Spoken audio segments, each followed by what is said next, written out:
captain's log.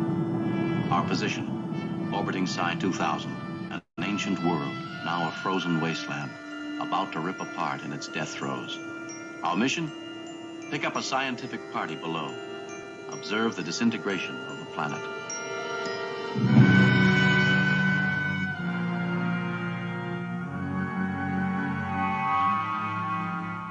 And if I know the Klingons, you'll be learning it the hard way.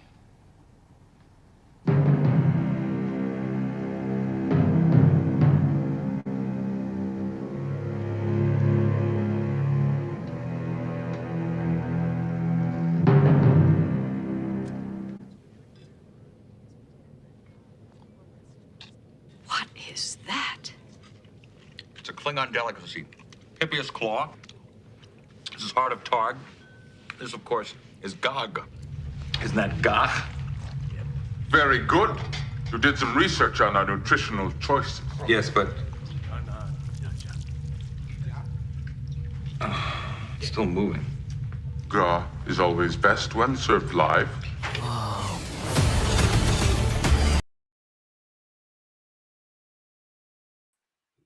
Hello. Oh, I don't have my microphone hooked up. Hold on. Let's get a better microphone hooked up and make sure this is set up. I'm a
Okay, I'm back.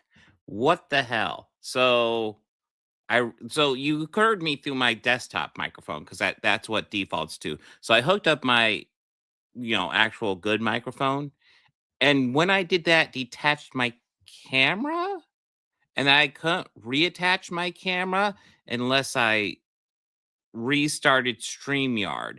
Problem is, if I left StreamYard, it would likely turn off the stream. So to keep the stream going, I had to log in on my phone, go into StreamYard that way, then just stay in there while I reset my browser. That was really annoying. Thank you so much for bearing with me. This is fun. Ah, hey Elam, you want to be the star of the show? No, okay. How's everybody doing? Thank you so much for bearing with me. That was painfully annoying. Is my mouse dying now? This is life. This is. Oh, now when I'm not looking, then you want to visit. I get it.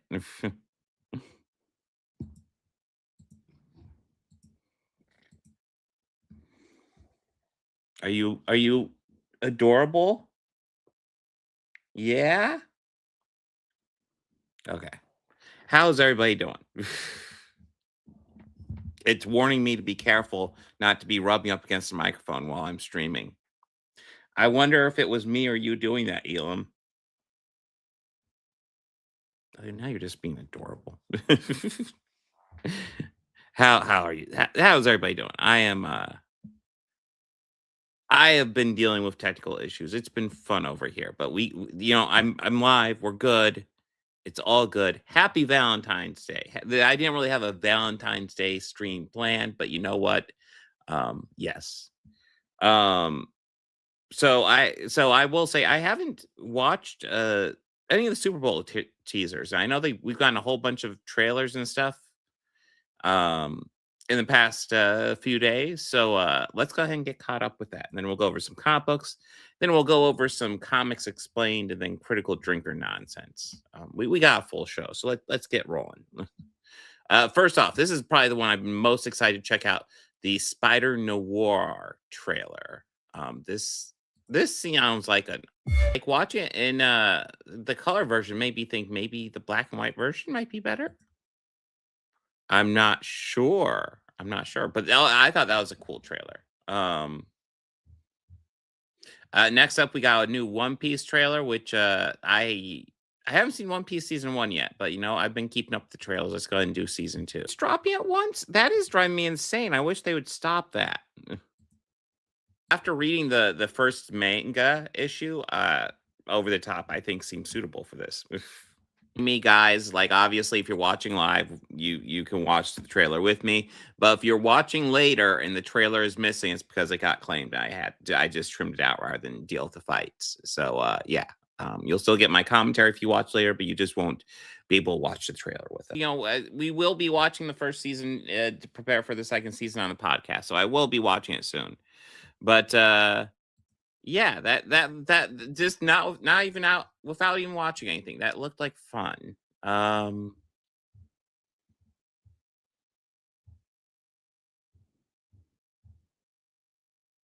Okay, a final trailer for Project Hail Mary. I love. Oh, come on, pause. The Martian is a movie I really enjoy, so much so that I actually did read the book, and I thought it was a great book. But so I'm kind of excited for this one. The first trailer for this I thought was phenomenal. Second one worked. But yeah, let's see. I mean, I'm actually getting pretty excited for this. This is probably one of my not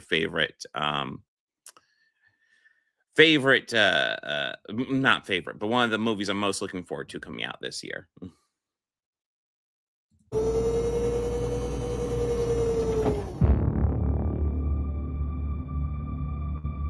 I understand that you think I'm not. Fallout season 2. Overall, I liked it. Took a little bit to build up to what I was doing too, but I liked what it did overall. So yeah, Fallout season 2, I recommend. I don't think I like it quite as much as season 1, but it's still very solid. Other than that, the podcast is still up. And if any podcast is like paywalled on my channel, you can always just become a member and watch it. or you can go to a podcast channel or Bobby Core's channel and watch it there for free still. That looks so good, in my opinion. So good.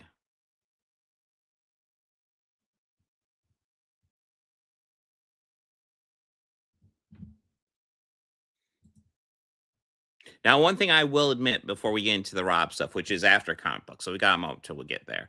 I know he did a live stream covering Blurred. I have not been able to watch that at all. So I have other stuff to cover from him. One thing I have seen, I have not thrown things he said. Another thing I have seen or haven't seen. So we'll watch that first, both together. But yeah, we'll go over it. I believe there's a new Supergirl trailer, wasn't there?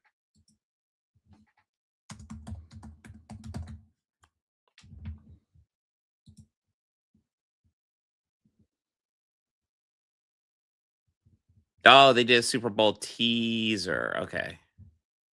I don't know why I said teaser that way. Teaser.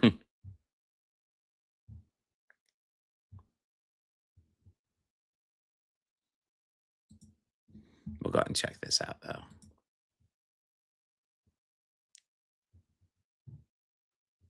I like that. Oh, I know everybody was talking about the Mandalorian and Grogu spot.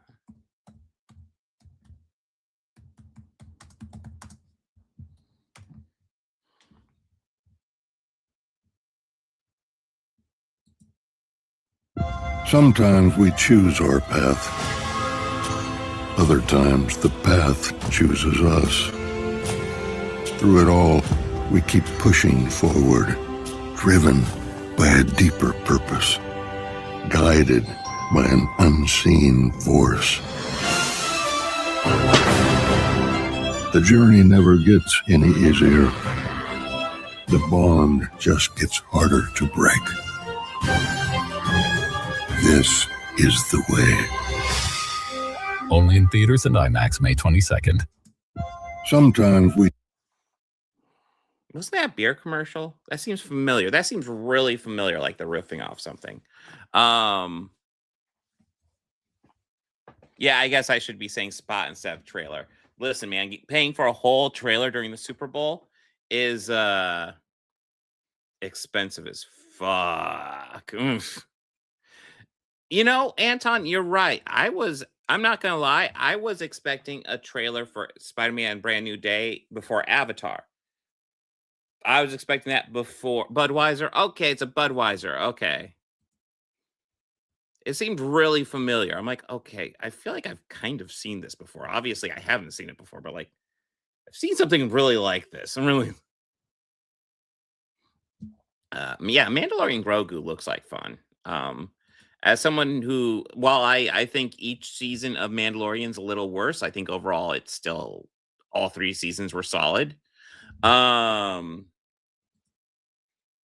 yeah, so guys, I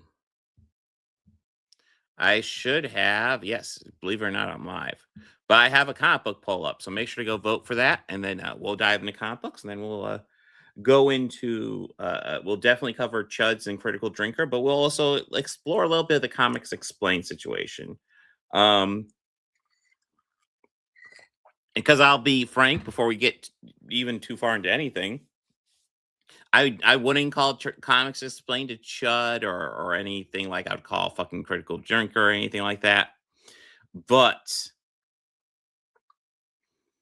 he's kind of treading those waters, and I would really like if he kind of peeled away.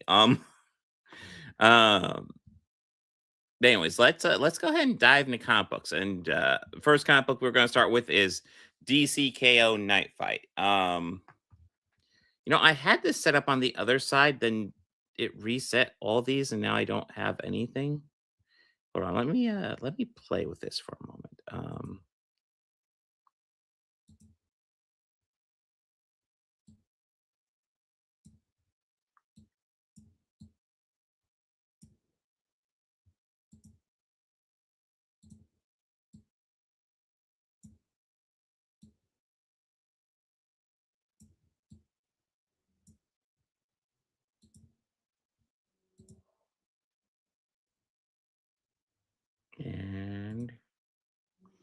That's too big, but okay, let's maybe make this a little bit bigger. Maybe make me a little bit smaller.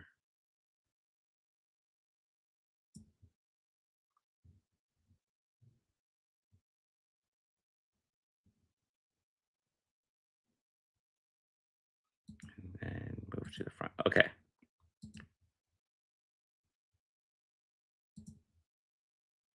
Okay. Hey, so this way, when I actually look over here, I'll look like I'm looking at the comic book rather than off to the side.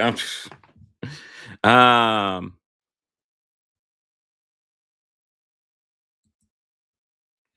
listen, we'll go over it. He will have reasons why he does that, and I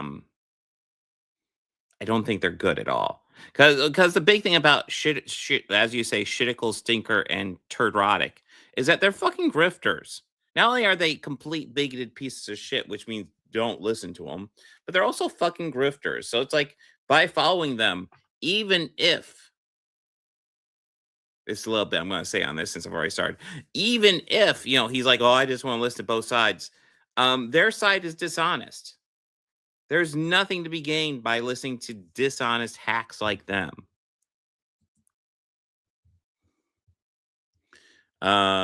Your pick is winning. Who is winning right now? Ultimate Endgame number 2. I can see that. Not gonna lie, between those ones, I think Ultimate Endgame definitely has the edge. Anyways, DC KO Knightfight number 1. I was actually gonna postpone this and then just cover DC KO number 4, but you'll see this one actually need to be covered as well. So overall, I've been enjoying the DC KO most part, all the stuff. Not all, well, maybe not all of it, but a lot of it. Nightfight's been interesting because Batman essentially died at the beginning of DC KO, but because of the tool he took with him, he got transported through the heart of Apocalypse, and now it's like challenging him. And yeah, and this is one of the final issue. This is the final challenge thrown at him. And last we saw, he was transported to a future where Damon's an adult and he is a grandfather. And, essentially the challenge is he has to defeat Damon. The problem is, like, he has a family. Like, what? So anyways, My Daddy is My Hero by Alfred Age 6, which is the name of Damon's son. My dad had a tough time as a kid. He grew up with ninja bats, grandma. Then he was Robin and traveled the world with his pet dragon and my grandpa. Then when my grandpa died, he became the new Batman. Then he saved Gotham. The end. The future is gone. Earth will be apocalypse. Darkseid will win. Unless one member of the Justice League can possess the energy to become a god-like Darkseid, to become the King Omega, humanity's only chance at survival is a deadly tournament. But Batman has been forced into a different journey by the heart of Apocalypse. It sent him to futures where his former Robins became better Batmans than him and forced him to challenge them in combat. And each time Bruce found a way to escape. The heart warned Bruce that if he did not play the game, it would punish him. It would hurt him in a way Bruce would not be ready for. Then Bruce awoke in a world where he could finally be happy. Written by Joshua Williamson, art by Dan Mora. I've lived in Gotham all my life, but I've never seen it like this. Damon tells me how it came to be, the hardships, the wars, the difficult truth about how I died, what happened to the Joker. Now Damon stayed in school while training and eventually became a doctor like my father, used his mind and resources to change the city. But this is more than a fresh coat of paint over bleeding wounds. He healed the city to the point that it no longer needs a Batman. I know this is all just an alternate future constructed by the heart of Apocalypse to test me, to make me face my fears before it will return me to the tournament. But to be honest, I'm not sure I want to go home. I always plan for every possible outcome. I look at all angles. I strategize to make sure I always win. But I didn't plan for this. I never thought I'd get to have this kind of life. To be Grandpa. How was kindergarten today, little Alfie? Great, it was show and tell. I wanted to bring a batarang from the museum, but the teachers won't let me. They're probably right. But batarangs are so cool. When your dad gets back from his trip, maybe we can convince him to take you target practice. Grandpa, do you miss being Batman? I don't want to lie to him, but whenever I close my eyes, the heart of Apocalypse speaks to me. Remember, this future is not a gift, Batman. This is not the end of your story. You tried to cheat to win and must be punished for it. You don't get to just live here and be happy forever. You must fight. You must fight this world. Prove to me that you are worthy to return to the tournament, that you might be a champion worthy of becoming King Omega. If you do not, I will punish you. I know how to hurt you, your heart. The heart wants me to fight. But so does my son.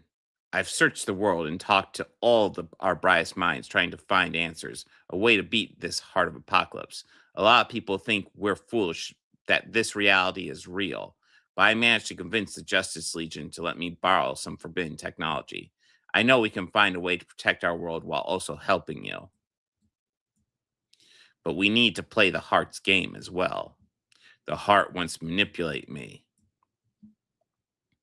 And it's doing a good job. Hey, old man. Duke, good to see you. What are you? Damon called a family meeting. It warned me that was going to punish my heart. Holy crap, it's really him. Hey, 'cause you look good as an old man. I missed you, Bruce. Jason, I never thought we'd see you again. And this is my heart right here in this room. Why are you all here? You got to go back, Bruce. Damon told us the deal. Go back, take out whoever stands in your way, and win the whole damn tournament.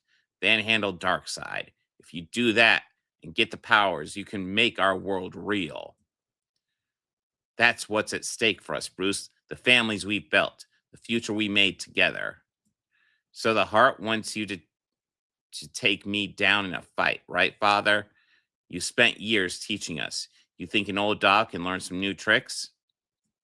Yes, Bruce. What do you think? You really think you can win? My son is right. He always is. This is how we win. I try to distance myself from them, try not to love them, to focus on the fight, on Darkseid. But it's impossible. I learn about their lives. They tell me their stories of tragedy and triumph. They're happy, but it didn't come easy. It never does. In the past, I could never work in the open like this. I had to be underground in the Batcave. Even the air here feels safer. But this is the world Damon built. I question if it's real or if it could ever be. I must do something different to beat the heart. It wants me to compete. It wants me back in the tournament. But why? You're getting better. I had you. You did very well. What are you building? It's a gift for your dad. I call it a bat box. Cool. Dad said it's time. Alfred, wait. Alfred, why are you sad, Grandpa? Because I don't want to leave. This world has shown me that I don't need to be Batman anymore. But they need you to be Batman, Grandpa. What? My dad and my aunts and my uncles, they are who they are because of you. Don't you want them to see them grow up too? I guess I do. Go get them, Grandpa. And yeah, going over this, like this feels so bittersweet. This is so just like this, like he needs to fight Damon to win so he can get back to the heart of Apocalypse. But this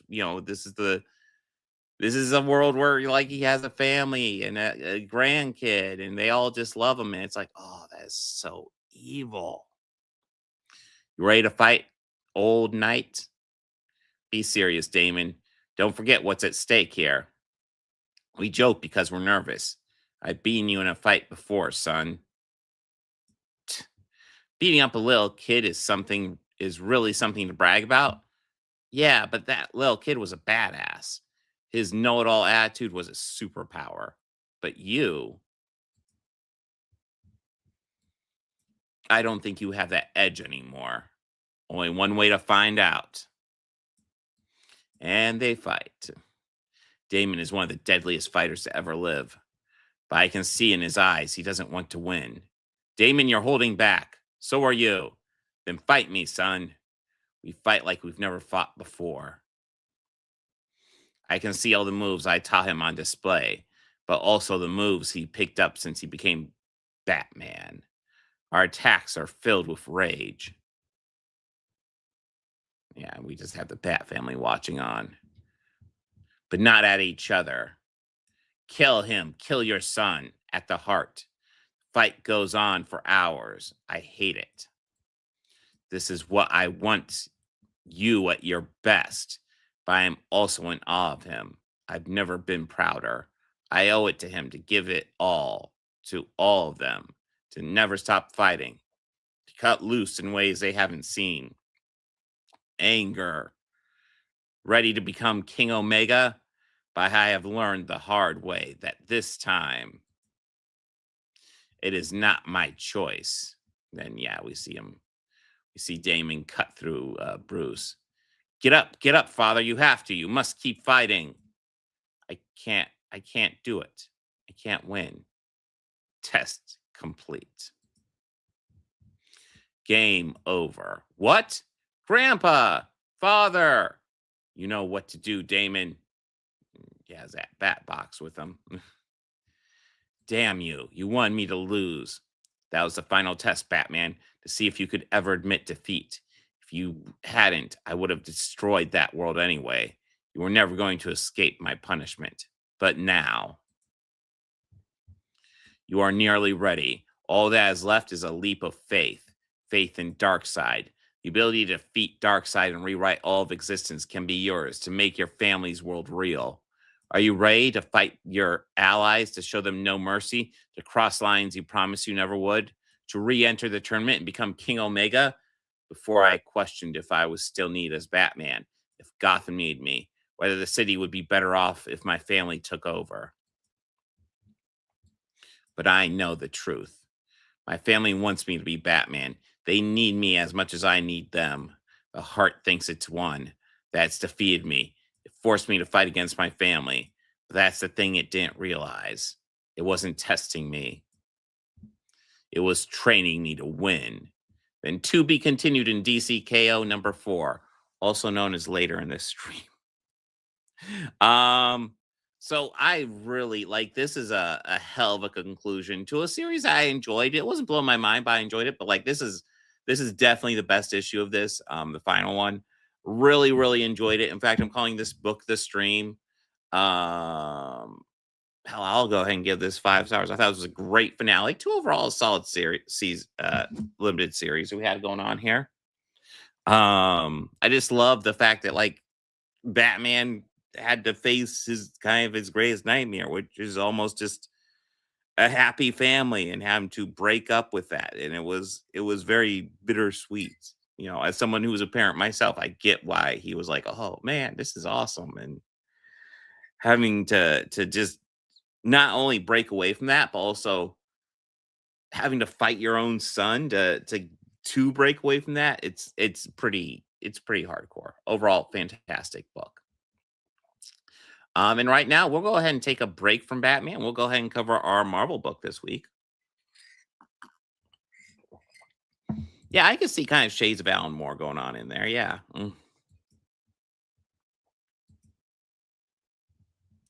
I suspect maybe at least we'll see like the kid Alfred pop back through the bat box or something like that. Probably. We'll probably see some there will be some sort of side effect of that bat box. We will see some sort of follow up to that. That's a big thing for him to set up and not do anything with. Yeah. Anyway, so this is the new Iron Man series written by Joshua Williamson, who just wrote the last book. So we're doing the Joshua Williamson books back to back here. I was really interested to see what Joshua Williamson does with Iron Man. He's a writer I really like, and I was like, ooh, wonder what he will do with Iron Man, because I think Iron Man is an interesting character for him to write. So let's dive in. I don't care how dangerous it is. I'm too damn smart to die. In some cave in the middle of nowhere. And we see him putting together some suits. Obviously, this is Iron Man's origin, right? Yep, he's got this suit put together. Okay, time to kick fucking ass. And then, yeah, we see the Iron Man suit going here. Come on. Boom. Let's go home, baby. Then he walks out. We see a whole bunch of AIM guys that start firing. Then he just crashed to the ground, all fucking shot up. What a waste. The High Council will be disappointed. Please don't. Enough. Remove our guest faceplate.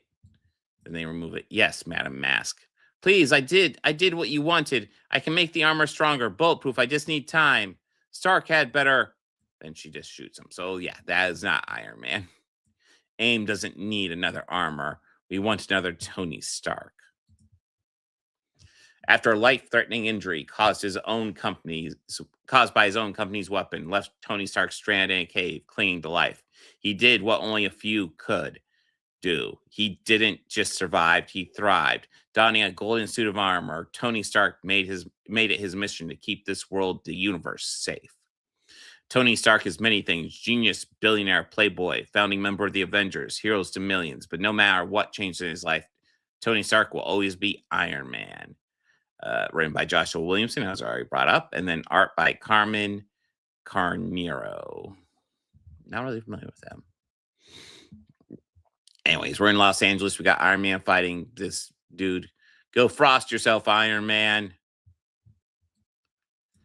Oh, Blizzard, did you really steal a Roxxon 7Z battery battery pack to power your new fancy armor? Yeah, what about it, Stark? That model locks up when under extreme temperatures. In fact, it releases a toxic level of rapid freezing coolant into your armor. Crap, I can't believe I'm going to die of cold. Don't worry, I just got the thing to heat you up. Then, yeah, we see him busting the ice here. You know, Blizz, your new zero temp tech isn't bad. You just made a mistake. If you're going to steal, you should really steal from Stark. Message from Melinda May. You're late, and I have a gun. And it looks like some sort of concert going on. She worries too much, but I'm not going to be late. To my own party, Malibu, California, we see the Tony Stark Awards. Where the hell is Tony Stark? Tony, get your ass here now.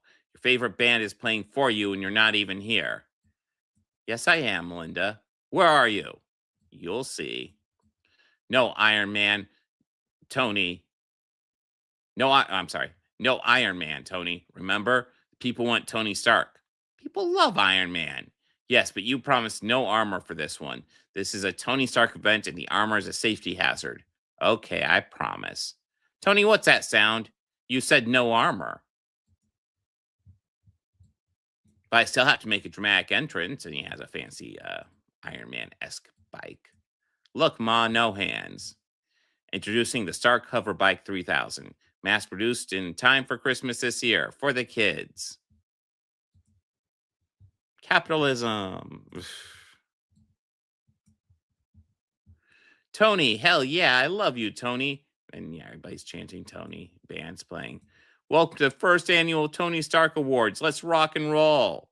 What are you even doing, Tony? Get over here. See? No armor. Backstage now. Hold on. Born Anthony Stark. Nobody told me there'd be a video package. I love these. Genius inventor, a titan of industry. Survivor. When held captive, Tony Stark was gravely injured and knocking on death's door. That didn't stop him from creating the Iron Man armor, a leap forward in armored warfare. Instead of selling the armor to the highest bidder, Tony chose a different path. As a member of the Avengers, Iron Man has saved countless the world countless times. Even when there is tension among his allies, Tony has always strived to do what's right. The armor transformed him into a hero, a leader, a savior. But above else, Tony Stark is a man of the future. And that is who has brought us together for this monumental evening. Not bad. I kind of done without the cap business, but that's it. That's all I've... Mr. Stark, sir, sorry, did you see the email about your speech? I don't read email. Excuse me, who are you? I'm Brian, sir, your new personal assistant. May, can't you just be my assistant? I'm no one's assistant. Our lovely post-doom government has tasked me with keeping Iron Man out of trouble. Brian reads your emails, too. Okay, well, I don't need anyone to prepare my acceptance speech. I'll go out there and give the audience some razzle-dazzle. I'm quick on my feet that way. It's not an acceptance speech, Tony. You're presenting. You're giving the award away. The Tony Stark Award is not for Tony Stark? No. It's for someone else? Whose idea was that? Yours. With my help. Pepper? It's good to see you, Tony. I've heard you've been back in the workshop building again. Oh, what I'm best at, among other things, Pepper. I've been maintaining my role at the Maria Stark Foundation, but years ago you asked me to set up a Tony Stark Grant Award. You handpicked the brightest minds to be awarded a grant, and the recipients who best used the grant money were up for this award. And the winner is, let me introduce you, Adam Ware. It's incredible to meet you in person, Mr. Stark. I remember you, the teacher. You specialize in new educational technologies, finding ways to share masterclasses with people who might not have access. It's a genius work. It's genius work using puzzles and problem solving. That's right. I'd love you to come to my classroom sometime. My students could learn a lot from your experiences. Your tie. My father had one just like it when I was a kid. That's funny. My father gave me this one. I can't afford a fancy one on a teacher's salary, you know. Tony, it's time. But I don't have a speech. I heard you're quick on your feet. He's choking. No, just give him a second. He'll think of something. He always does. This award should really be named after my father. Howard Stark was a lot of things to a lot of people, but most of all, I know that my father shared his genius, his life, and his hope for humanity with as many people as he could. He gave me my name. He worked to give everything protection, to give them a better future. There are times when I feel lost or unsure of where I am in the world. And I just remind myself of my father's legacy, of giving, of sharing with others. So today we continue that tradition with awarding the Tony Stark Award to someone who helped us build a better future, to Adam Ware. And I noticed, so this is Madam Mask here. And I noticed one thing I noticed with this close up is that this mask looks a lot like Citizen V mask. So I guess I'm not really familiar with this character. Chat, do you know, does this character have a connection to Citizen V, aka Baron Zemo in some way? Because that looks exactly like his mask in that picture. Anyway, so we're at the party. And Adam's talking to Pepper, it looks like. I know that look. You're debating ordering off menu, aren't you? But I'm a step ahead of you. Normally, I don't care for who the party is.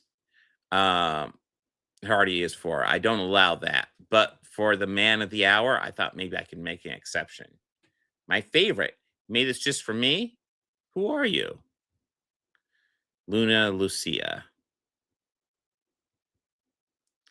And I didn't get the impression a guy who has a biker jacket and hover bike wanted caviar. You wanted to get out of here? Just like that? Just like that. Sorry, I don't date dangerous men. You wound me.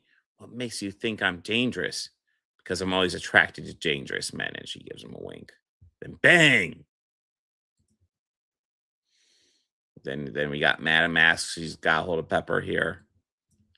A celebration of the best and the brightest, and you don't invite moi? I guess advanced idea mechanics invitation got lost in the mail, but it's fine. We'll throw better parties anyway. Madam Mask, put the gun down. Was this ghost of X's past? Did Emma forget to show up too? Cute. Take her. Tony. Oh, no relationship to Madam Mask? Okay. Well, you have to admit, outside the coloring here, it's like the same mask.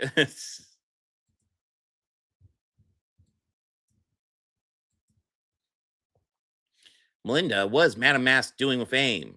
My sources said that after that gang business in New York, Madam Mask tag teamed with the Hyde Council for a new division, calling for backup. Don't bother. And then you got Tony Stark and his cool little bike chasing the bad guys down. It looks like it's transforming into armor around him. Pedal to the metal, boys. We got incoming. You lied, Tony. You brought armor. That's our whole thing, Melinda. I lie, you catch me in the lie. It's fun. You can give me a hard time about it after I stop Madam Mask and save Pepper. Guys, you should really change your name to Bim. I could kill Melinda for making that no armor rule. But she didn't say I couldn't bring a Black Widow stinger. Bad idea, mechanics. Hold, Potts. You don't want to get hurt. Screw you. And then, yeah, so big old explosion. Pepper gets away. Miss Potts, I'm in your presence for 15 minutes. I'm already getting kidnapped. And I'm going to find out why. What the hell, Whitney? Kidnapping? Working with AIM? Oh, Tony, you know all about the mergers. I had a new idea, and AIM has the resources to pull it off. You should be proud I was inspired by you. By a new nightmare, and we just see gas get activated. What is that? Oh no, Pepper, get back. Then boom. And he uses his armor to protect Pepper. Tony, what the hell is going on? Did she just blow herself off? Blow herself up. It's supposed to be a dramatic moment, guys. And funny how just flubbing a word just completely derails. Jesus Christ.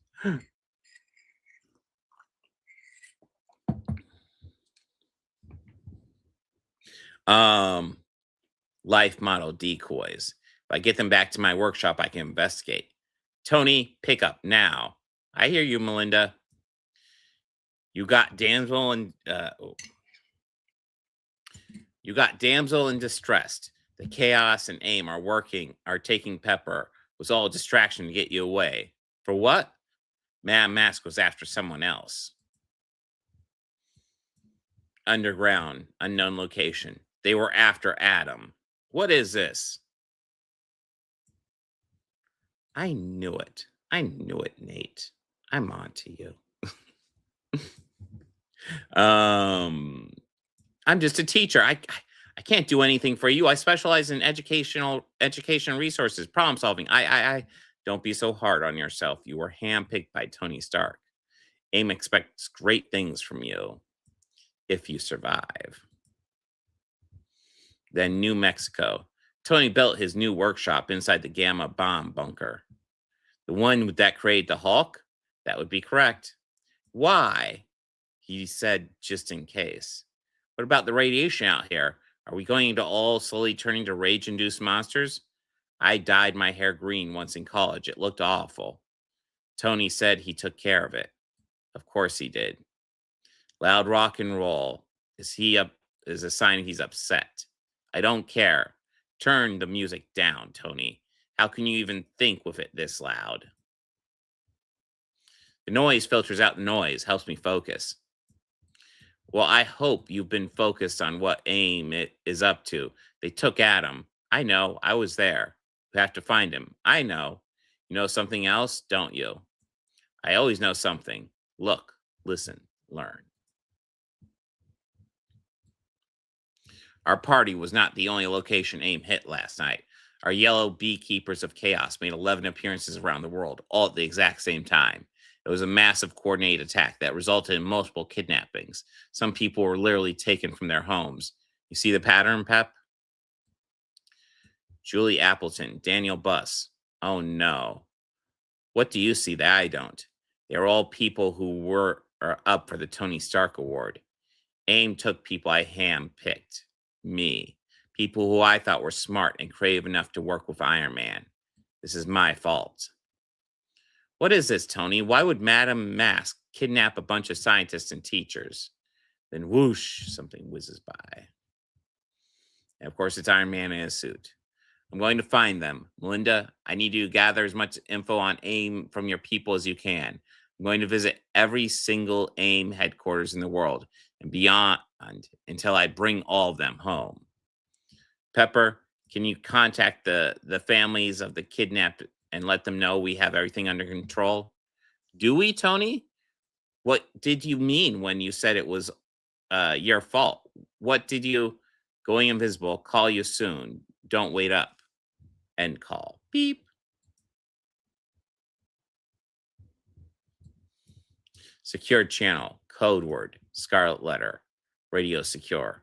Emergency meeting now. Then we got Captain America over here. Tony? Steve, listen. I know the Illuminati disbanded, but can you meet me at the old location? It's a tall order, Tony. I might have made a mistake. A long time ago, I had an idea, a new nightmare. I set certain contingencies in case it happened. I think AIM has them. I need to talk in person. Okay, fine, but meet me in New York instead. Over and out. Whoosh. I take it you all caught that. You were right. We have a problem, which begs the question. How do we take down Tony Stark? And yeah, it looks like we got the Illuminati here meeting. Strangely enough. Well, I guess maybe not quite. Maybe a new Illuminati, because like it looks like we got War Machine over here. I don't recognize this dude. And then obviously we got Reed and Sue. Not sure who that is. Now obviously we got Captain Marvel over here. So yeah, no, that was the first issue of Iron Man by Joshua Williamson, and I enjoyed it. It didn't blow my mind, but that was a solid book. I'm giving this 4 stars. Interested to see what happens next. And now that brings us to our poll winner. Ooh, tightening up in the poll. Anyways, the past poll winner was Batman #3, which won pretty solidly. So let's check this out. So I'm a bit behind on Matt Fraction's Batman, but I have been enjoying it quite a bit. I'm hoping to get caught up as we go. I think I got all the books. I might be one behind. But yeah. So far it's been 3 books and I'm not super far into it, but I really liked issue 1 and the issue 2 was solid as well. And spoiler alert, this one's pretty solid too. Anyways, East Coventry, Monolith and Burns.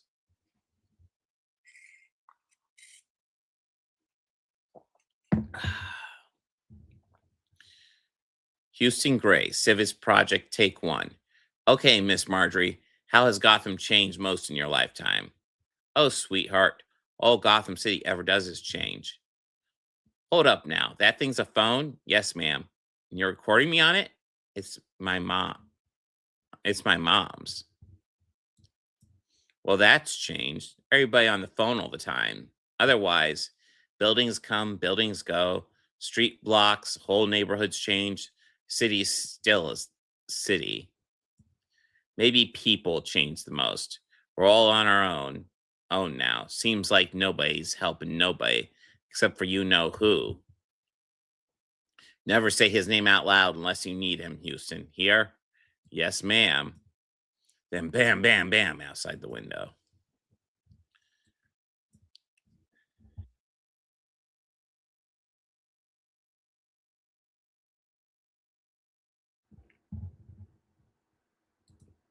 Thoughts on Dark Knight Returns? Are you talking about the Frank Miller graphic novel? I mean, there's definitely things I think are questionable about it. Frank Miller is one of those polarizing figures, but overall, I think the story is pretty badass.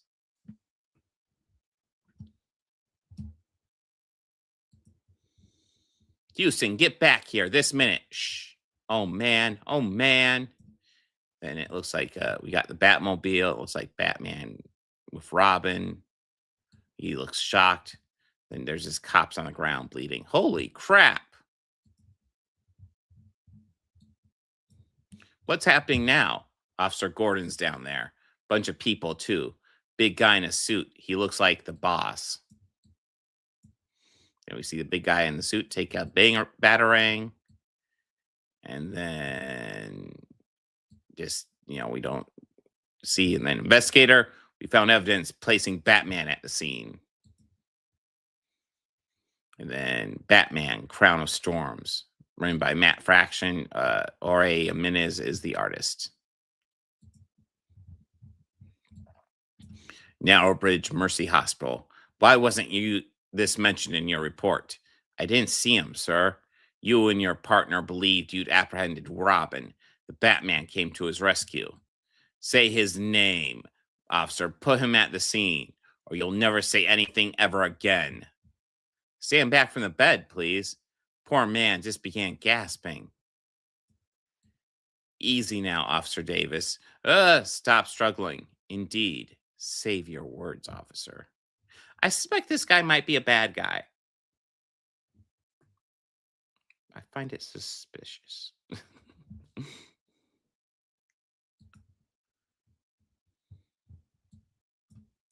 Until you're certain you found the right one to say. Bernard, just so your back doesn't start aching on top of everything else. B, I'm fine. You look like one huge bruise. Well, I kind of am. And knock, knock. That's what happens when you go down a mountain on your face and not on your skis. Hey, pal, how are you feeling?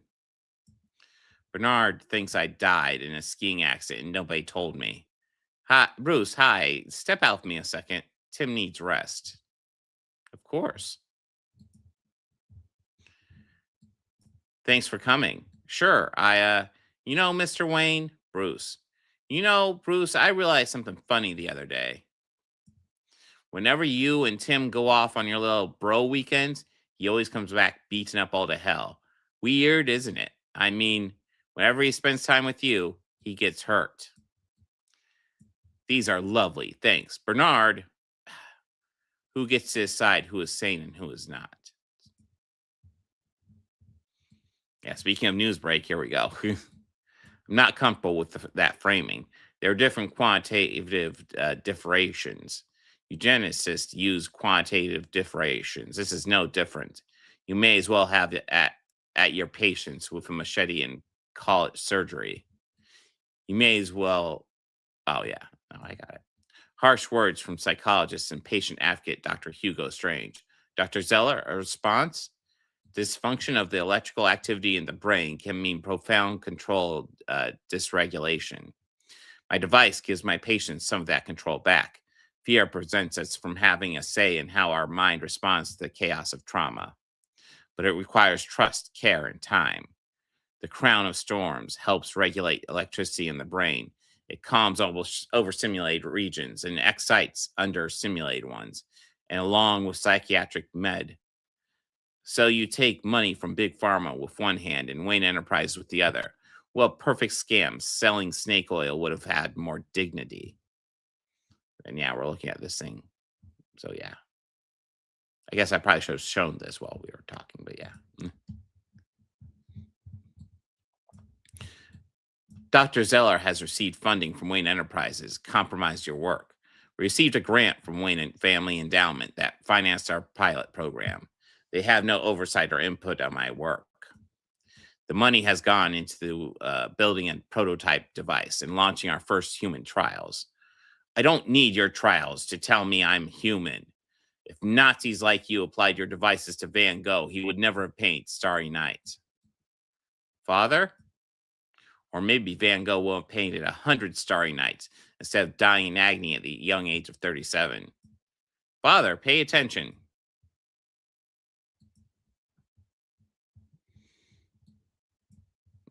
Then he gets kicked in the head. You're distracted, and you're, dodging the question. Ha! You've been accepted into Gotham U 4 years early. Attending at your age would be exceptional honor and challenge. Training with the League of Assassins taught you much. But there's a world out there for you to discover, Damon. I've studied combat, martial arts, medicine, criminology. What subject could I have possibly left unmastered? The important one, son. Like literature, history, poetry, art, girls. They have girls at college, Damon. Smart ones. And it's okay to be scared of the outside world. Scared? And then he kicks him, it looks like in the crotch. Ow. I fear no man, for my mission is righteous. How could you forget? It was you who taught me that. I ever do that to you, Alfred? Physically, sir, no. Spiritually, many, many times. Coventry, 5th in row. Come on, come on. Geez, Harvey, what took you so long? Sleep on the phone again? Alleytown, Bullock Investigations. Well, if it ain't the world's oldest beat cop, jumping Jimmy Gordon. How's his shin splints, Rook? Very funny. I need you to toss up the signal. Something's up with Savage. Something's up with Savage? Real genius detective work there, Jim. Harv, I'm serious. GCPD has declared open season on the bats. It's about to get ugly. Ah, hell. Consider the bat signal activated. Tri-Corner, Wayne Enterprises. And then, Mr. Wayne, we can increase profits for Division 240% year over year. Mr. Wayne, I said 240% no. I don't care if it's munitions, missiles, tanks, or body armor. I won't put my family name on military equipment. You're leaving government contract money on the table? No, I'm leaving it on a battlefield, Blake. I can live with that. Moving on. What's this Zeller thing? Some kind of branch out of experimental sciences? The Zeller, is that 1L, or what department is? It's a dog, Mr. Wayne.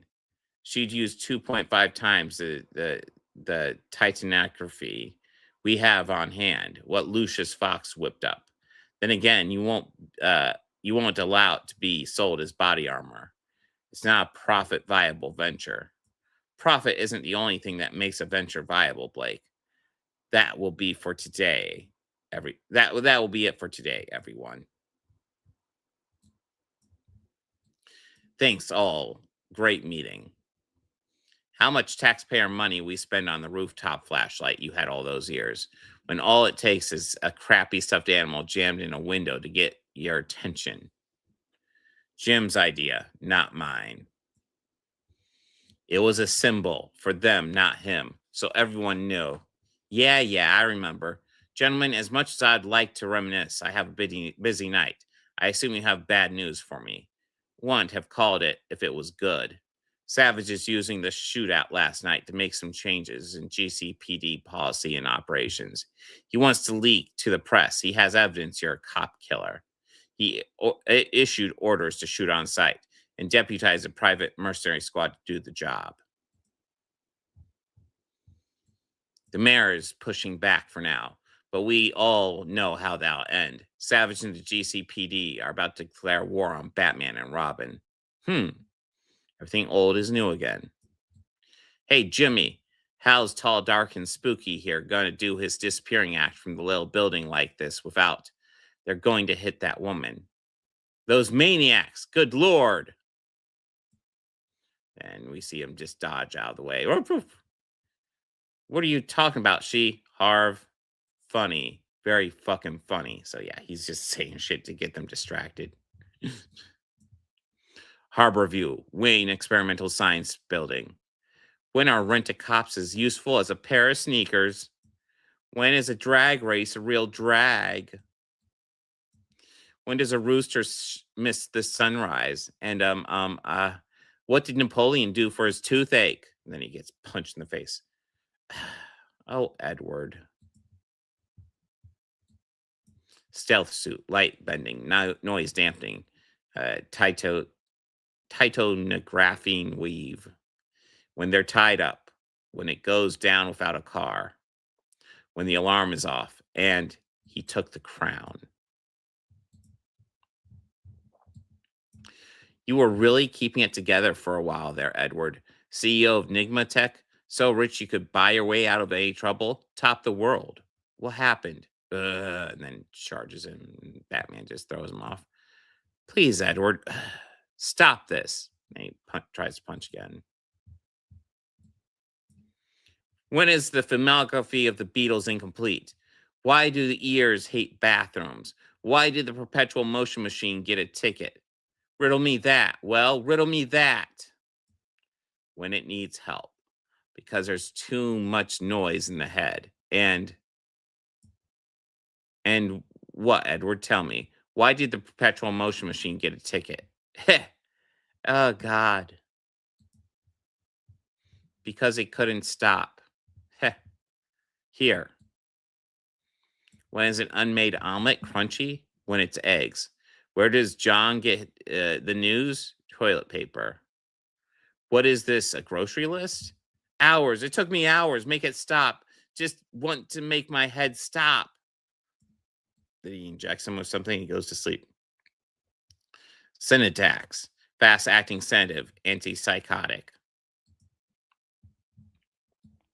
Lower Gotham. Printer's Row.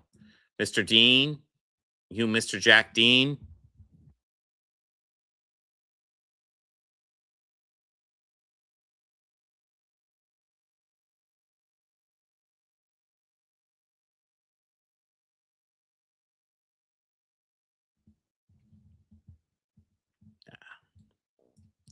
Depends who's asking. He owe you money? What? No, my name's Houston. I live in your building. I'm doing a homework assignment. I don't tutor, kid, and I don't do internships. No, sir, I don't want any of that. If I filmed something tonight. Like, I think it could be news. And that's what you do, right? You're a newspaper man? Did Hugo Strange put you up to this little smash and grab, Edward? Going on TV like that, he may as well have put up wanted posters. Who? What? No.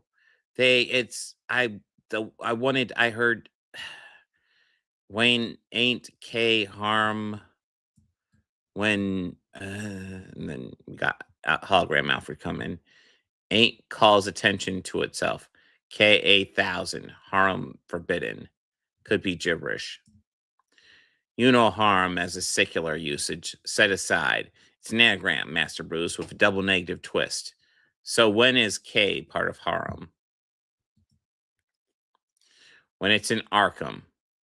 I believe the Riddler was telling you that Dr. Zeller has been using her experimental devices on patients in Arkham. So this is our 4-star book. This is entertaining.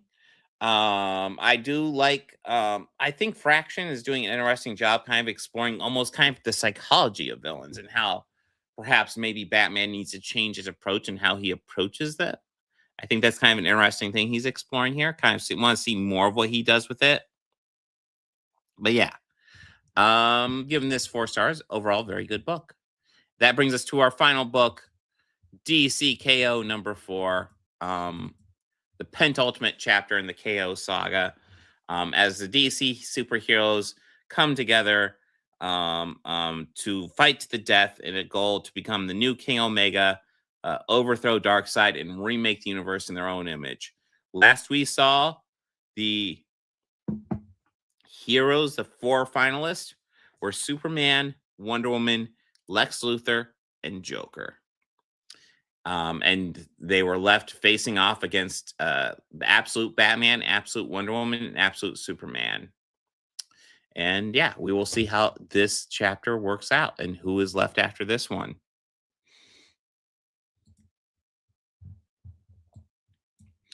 We now come to it. The penultimate battle. The champions are ready, more than ready.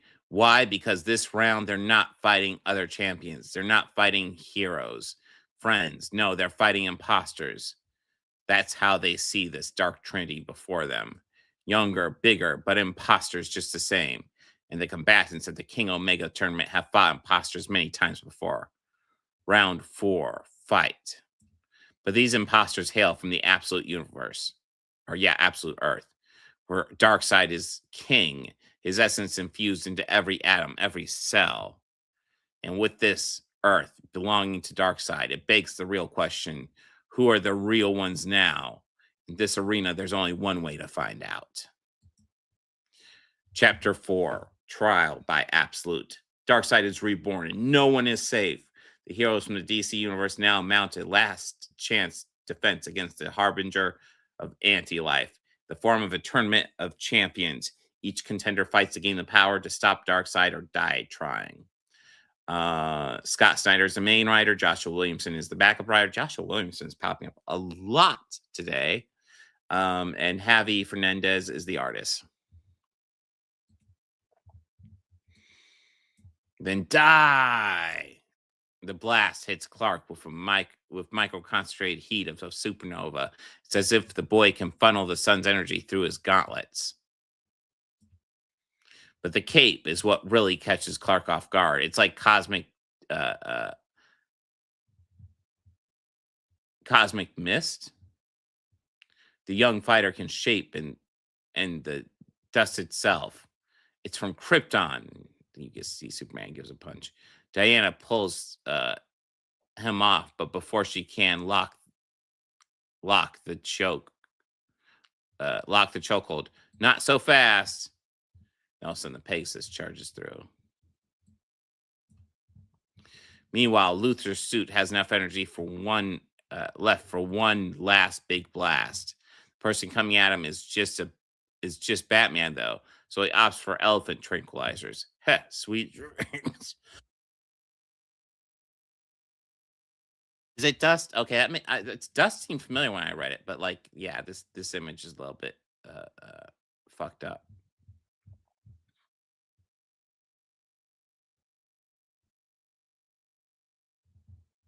Yeah, but yeah, dust seems more right. More correct, man.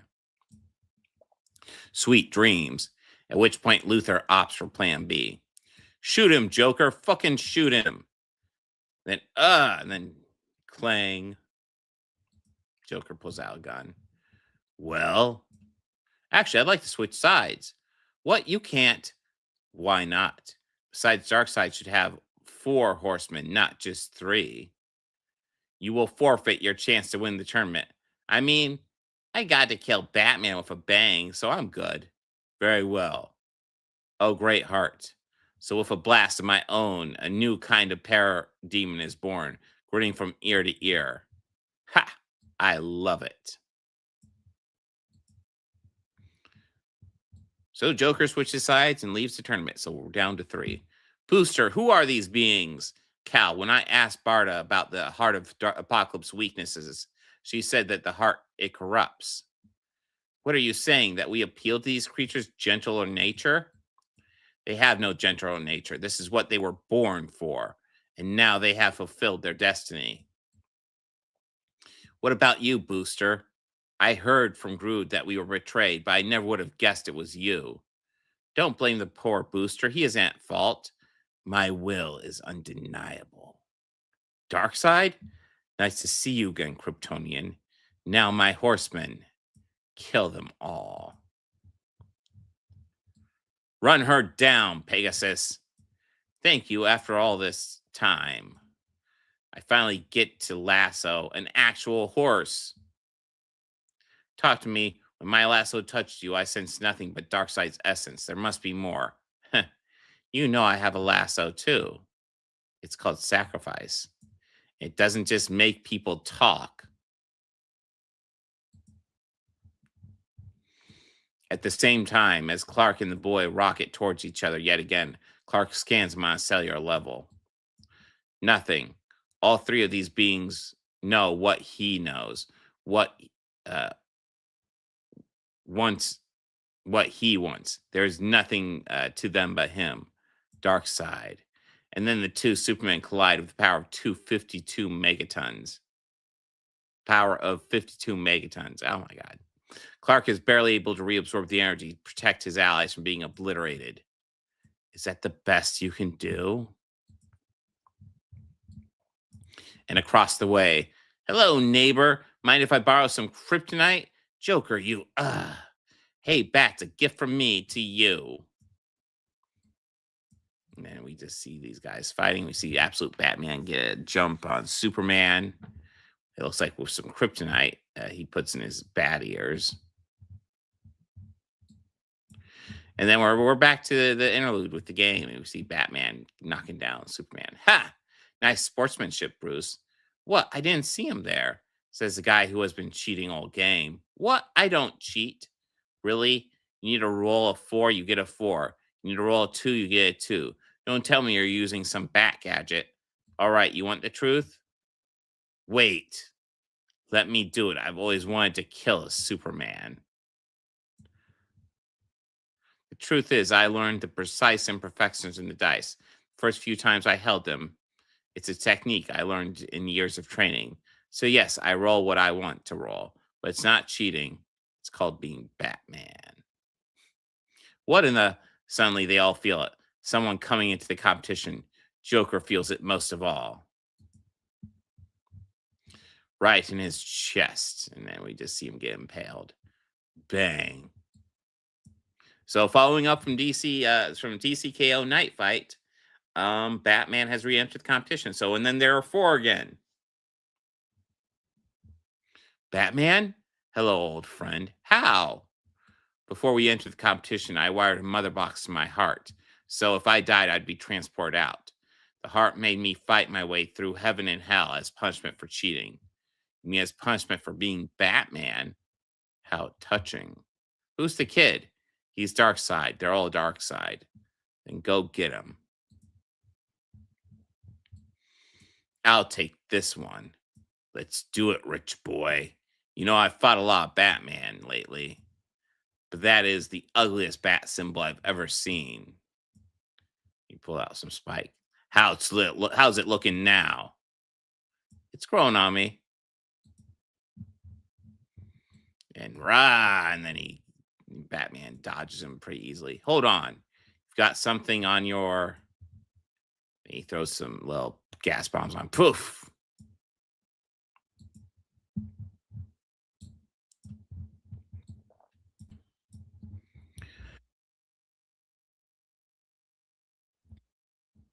It looks like something gets Batman here. It looks like absolute Batman's cape got a hold of him. Across the way, Diana is tiring. There has been no rest between rounds, no break, only battle. She knows, and the champions must end this soon. Enough tricks. Face me. There has to be more to this than this, sister. Than him. There is only him, sister, and he is nearly here. Clark, too, feels his body tiring. These beings, they're young, scrappier, but they're dark side down to the atom. In a blast of desperation, he intensifies his heat vision, ramping it up to 1,000,000 bursts per second. His hope is that the radiation will detonator the boy's molecular structure, freeing him from Darkseid if there's anything to free. The tactic doesn't work, but the beam transforms the boy's cape on an atomic level, melding, crystallizing the particles into a cage 1,000 times harder than diamond. Clark only has a split second to catch his breath before the piece is shattered by that voice so familiar. Fight, you insects, fight! And in that moment, all of Clark's anger focuses like laser-like clarity on a new target. Clark lives at everything, every ounce of energy, physical, mental, spiritual. It's a punch that could break the world. Even the gods' concentration, at least for a moment. Then all of a sudden, we see the absolute characters kind of wake up. Are we free? I think so, Batman. It was a nightmare, like being a pastor in your own form. He has no hold over you anymore. Easy. Thank you. Thank us by joining the fight to defeat Darkseid. Joining the fight? Psh, look at you heroes. You think it's that easy? What are you saying, Luthor? I'm saying you didn't free anyone, fool. He let them go. Why?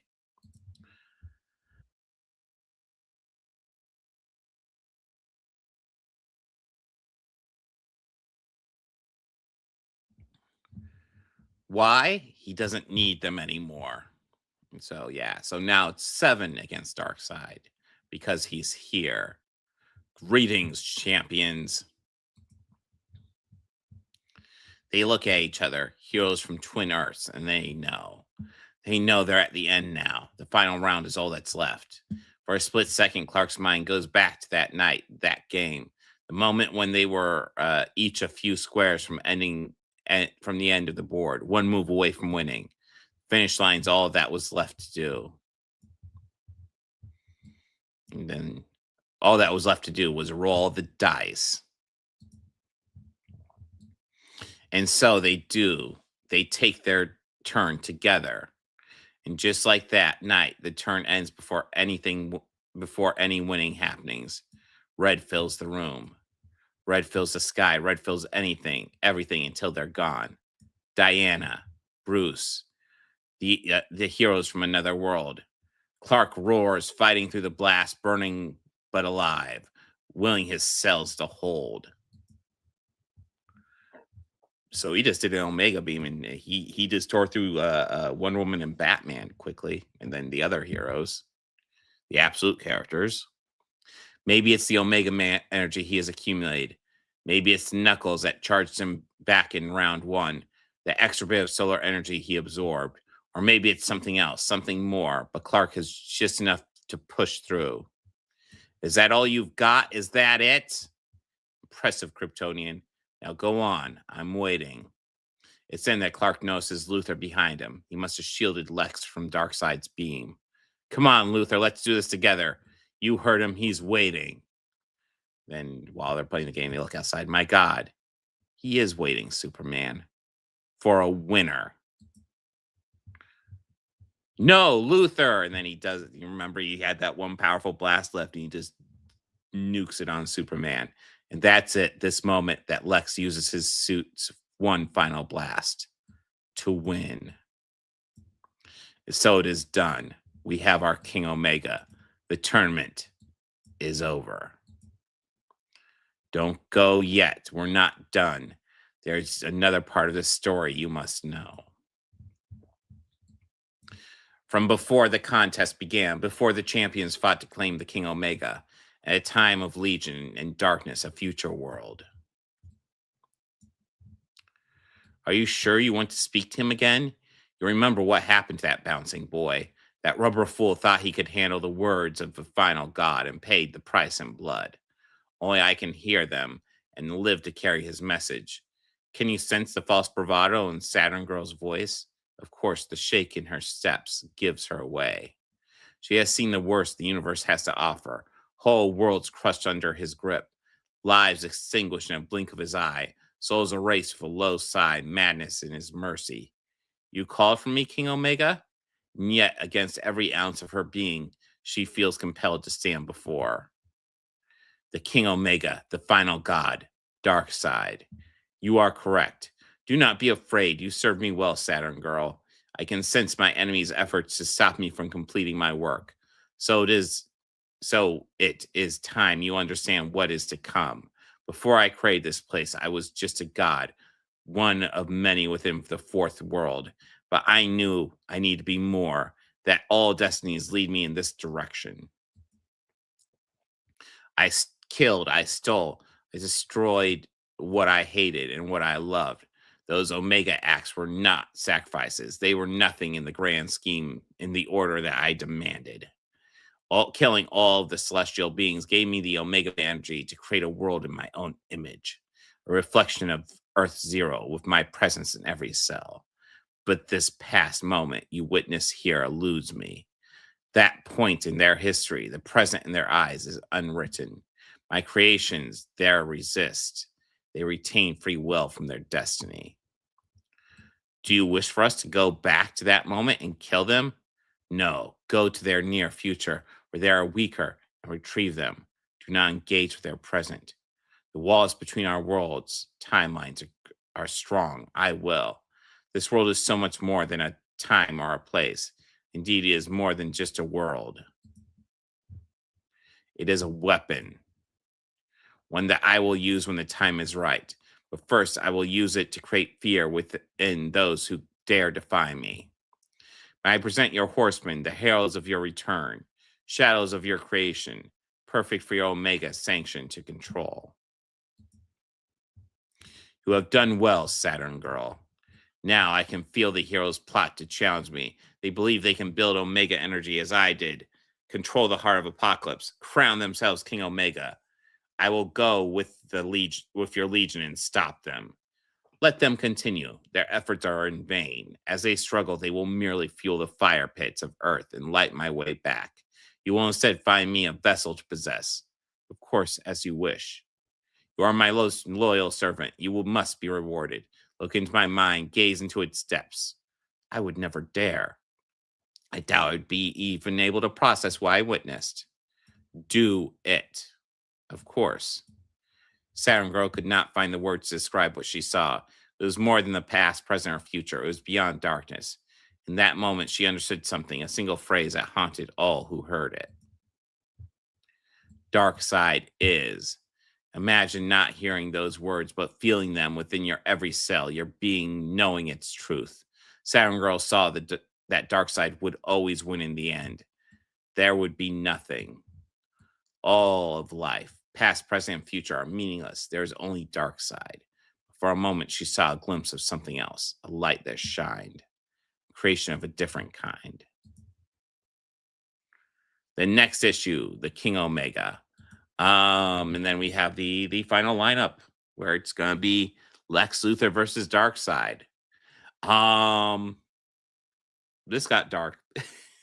Holy crap. So I'm not going to lie. I kind of assumed with how much they were building it up that Superman would be the finalist.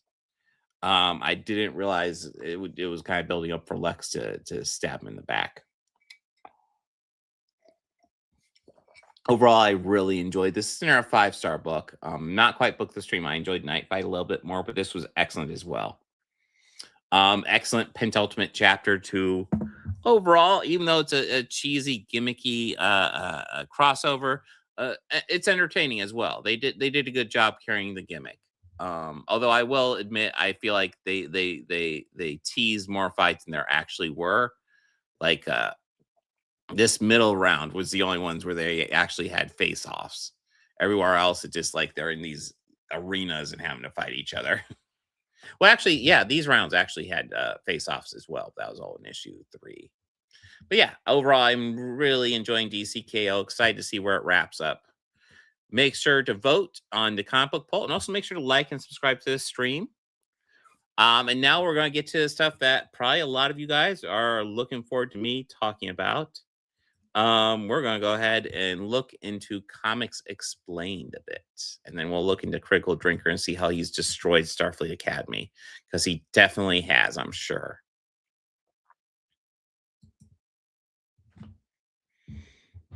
Okay, we have this Comic Explained video here. We'll definitely cover that. But let's go to his stream from the other day and look at that, because he says some stuff here, like he defends here. We're gonna go over this, but he talks about the Nerdrotic and Craig. Like, here's the thing: he doesn't stream that often, but recently he's been streaming a lot. It's noteworthy that like his first 10-minute video, he talks about this stuff, and it's also noteworthy that he was streaming while we were streaming the showcast on Wednesday. But we'll go ahead and go over this. It takes a moment to get him into it. But hold on. Do a live stream where you guys can't hear anything I say.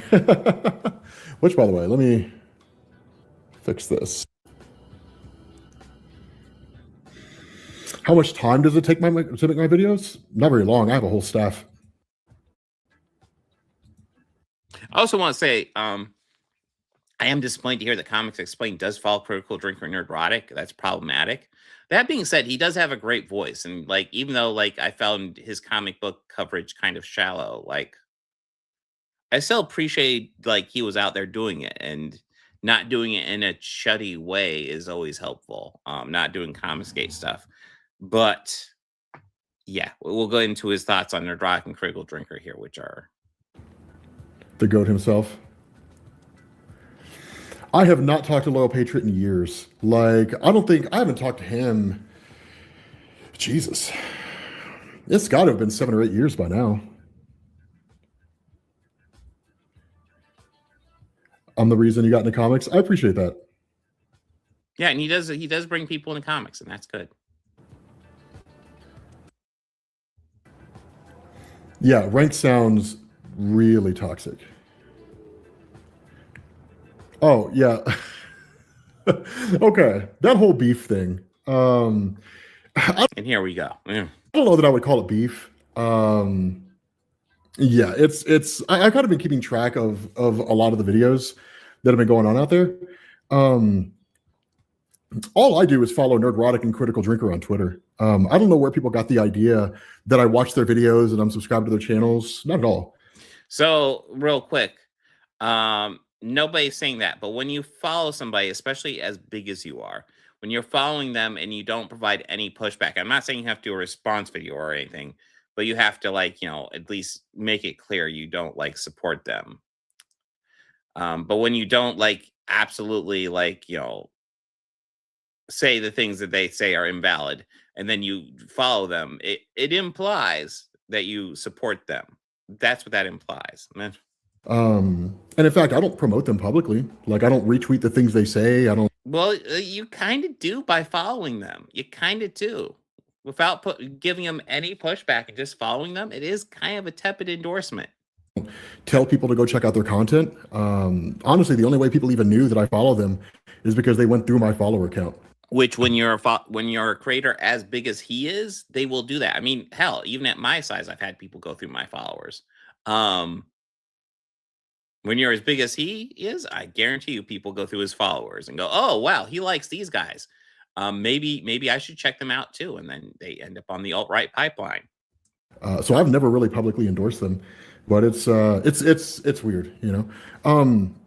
At the end of the day, from what I gather, you know, between the video that Ernie made and some of the other videos that I've seen, is that people just kind of have this idea that by following them, it means that I agree with everything they say. Not really, right? I don't agree with everything they say. I don't know where people got that idea from, but to me, it just kind of seems like, you know, political polarization, you know, which is the idea that, you know, if you in any capacity entertain an idea from anybody over there, that means that you support them in their entirety. No. Just following somebody does not imply that you completely endorse them, but it does say you're at least willing to give them attention. Because here's the thing, like if you're let's say you're somebody on the left and you follow somebody on the right, but the person on the right, you know, they're intelligent, they have good point, you know, they have points, you know, that's a person that's fine to listen to. Problem is, Nerdrotic and Critical Drinker are grifters and they are bigots.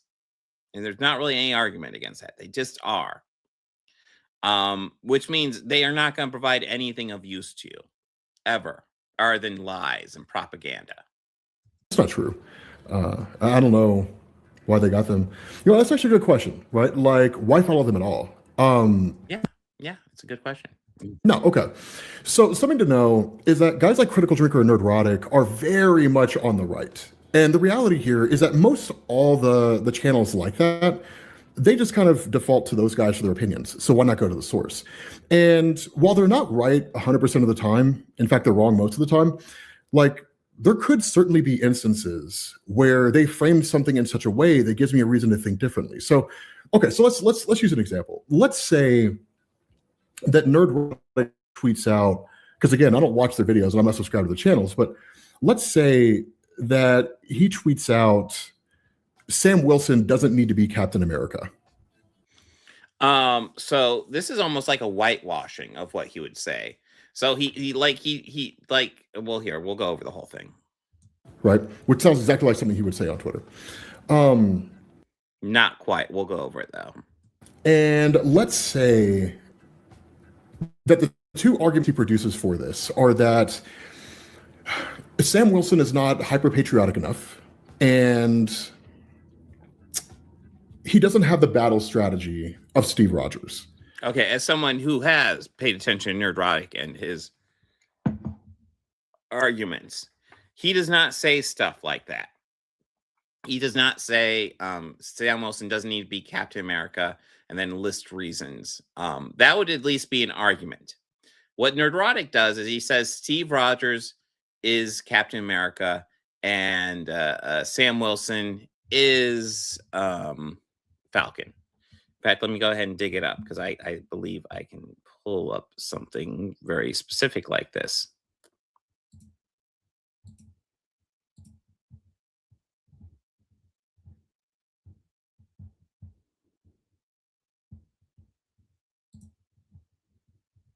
Ah, hold on.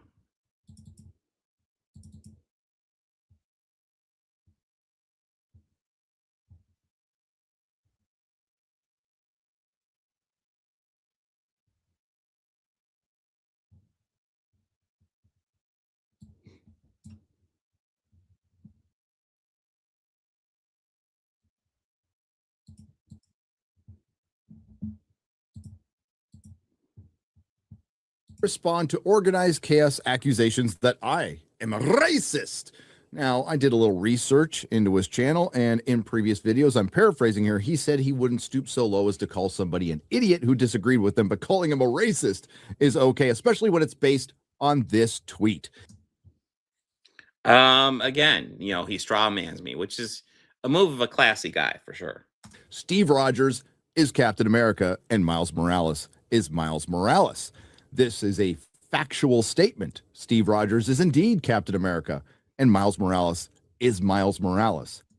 See, that's the way he phrases it. And he's not going to throw like arguments in there to reinforce his opinion. He's just going to say that and let his fans fill in the blanks because he's a grifting piece of shit. He is.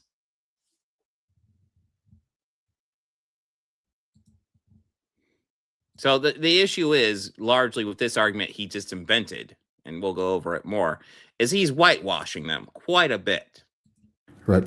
Well, to the first point, that doesn't count at all, right? Steve Rogers is not hyper-patriotic. In fact, he lost the role of Captain America because he refused to do what the government told him to, right? He'll work with the government, but not for the government. So that argument goes right out the window.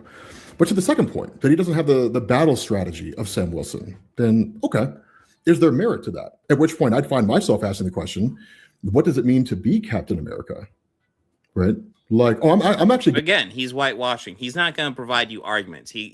What he does is he alludes to racist shit, and then he lets the fans fill in the gaps. Getting into voice acting. But what does it mean to be Captain America, right?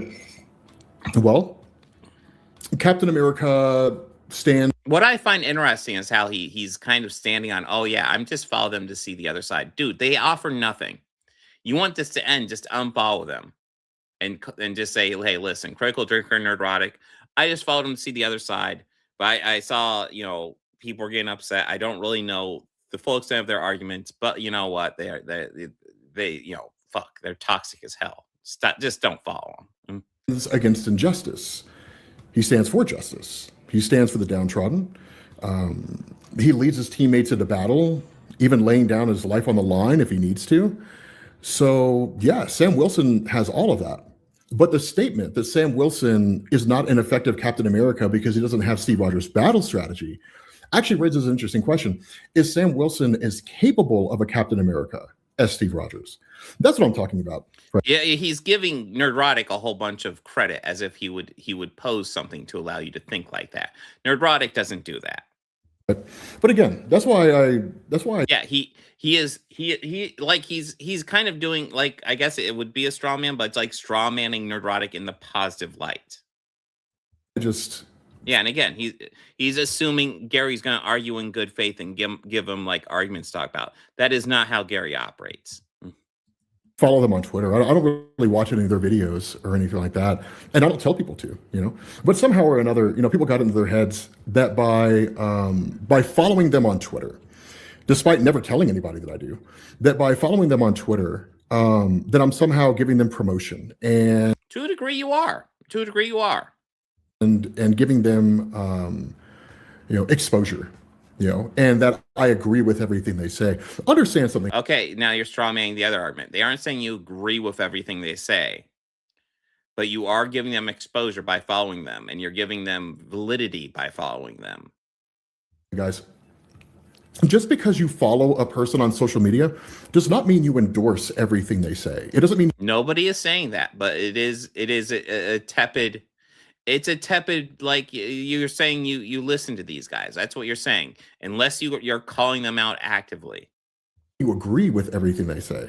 That's where I say I think the political polarization comes into play, because I think it's this idea that even in any capacity, listening to what someone over there has to say immediately creates problems. I mean, I live my life that way, right? I don't mind being a centrist, right? You know, like I watch CNN and Fox News at the same time, for an example. You know, so again, you know, it's just.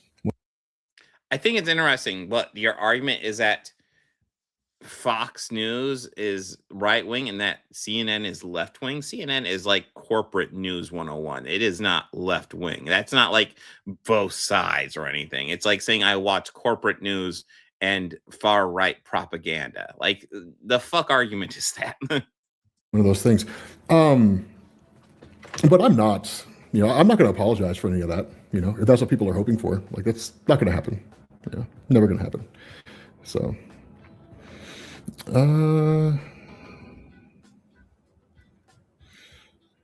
Didn't know I stream. Yeah. Why do I care what they say? For the same reason that I care what people on the far left say. Because the reality is that the truth is always somewhere in the middle. I'm sorry. When you have people who are just, when you have like one side that says we should have empathy for other people, and then the other side is saying, you know, trans people shouldn't exist. When you have the two sides of an argument like that and saying, well, the truth is somewhere in the middle, that is some milk toast coward crap to say. That's bullshit. Right. If somebody, if going back to that example of Nerdrotic, if Nerdrotic, you know, comes out and says, you know, Sam Wilson does not need to be Captain America, take him out of the role of Captain America. And then somebody else makes an argument in saying that Sam Wilson should be Captain America. Then somewhere in the middle is the truth about whether or not he should be Captain. Somewhere in the middle. So somebody says Sam Wilson shouldn't be Captain America. Someone says somebody can be Captain America. And you're like, the truth is somewhere in the middle. No, he is Captain America. Fuck off. America. But in my mind, you should always entertain. I mean, there's clearly lines in the sand, right? Like if these guys were calling for the harm of other people, right? If they were like, you know, someone needs to go after Anthony Mackie, then sure. Listen, they don't call for the harm, but they do lead harassment campaigns. They absolutely do. That would be a problem. Like that would 100% be a problem. But as far as I'm aware, they're not calling for the harm of people. But I mean, they're calling for harassment campaigns. Well, I guess technically they aren't calling for it, but they definitely code their stuff for that. Oh. Yeah, I think it's an open-minded thing. That's why I say, you know. He's open-minded. He's open-minded to bigotry, guys. That's cool. I don't fully agree with things that people on the left say, and I don't fully agree with things that people on the right say. You know, like the truth is somewhere in the middle because no one's ever 100% right. No one. Okay, so that stream unexpectedly ended, and when he started up the follow-up stream shortly after this, he just drops the topic. So we don't have anything more from that. But he does have a recent video, and this is the one I haven't seen. So we will see what he says. Comics Explains responds to the controversy from 5 hours ago. Okay, so let's talk about all the drama that's going on out there, all the controversy that's been happening over the last few days. Now, I'm sure people are going to ask, why did it take Rob so long to respond? Well, I'll be honest with you guys. After I first saw Ernie's video, I was pissed. I was incensed. I don't think I've ever been that angry in my entire life, right? Because the whole video was effectively a hit piece, right? And it was just dragging me through the mud. It was leaving out statements that I had made in that video on Twitter that didn't make me look racist, and then keeping statements that actually made me look racist. So, like as an example, one of the things that I said in that video on Twitter that Ernie left out and just kind of skimmed over and grouped into, then he started talking about some, you know, erroneous, unnecessary things, is that when I sit down and I make a video, I do not at any point take into account the skin color of the writer, the artist, or the main character, their race or any of that stuff. The only standard I use is whether or not I enjoy the story. The only time that race plays a factor is if the race of that character is an intrinsic part of that story. And that's when I use the example of Blue Marvel, right? And kind of gave a quick bit of a synopsis in order to refer. That's not like the key element he's talking about, though. Yeah, he does talk about how, like, you don't really focus on black creators, and that was something he was giving you a pass on for a long time. And the issue is there's other elements that built on. If it was just that, I'm sure Ernie would still be giving you a pass.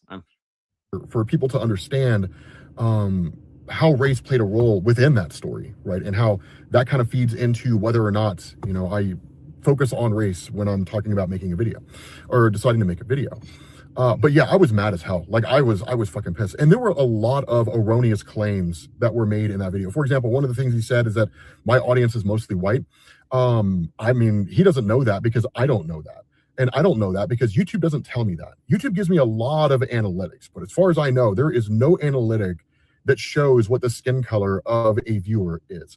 I mean, I can see if you're watching on an iPhone, I can see what state you're in. I can see what time of day you watch my videos. Right? I can see a lot of information about you as a viewer, but I cannot see your skin color. I can see if okay, I'll say that's fair because I'm not sure how to look up the skin color. I don't know if maybe he's been to Comic Cons or anything like that. I will say it sounds like from the chat responses he gets from people defending Critical Drinker and Nerdrotic, they are probably white. But I will say that is fair. That is fair.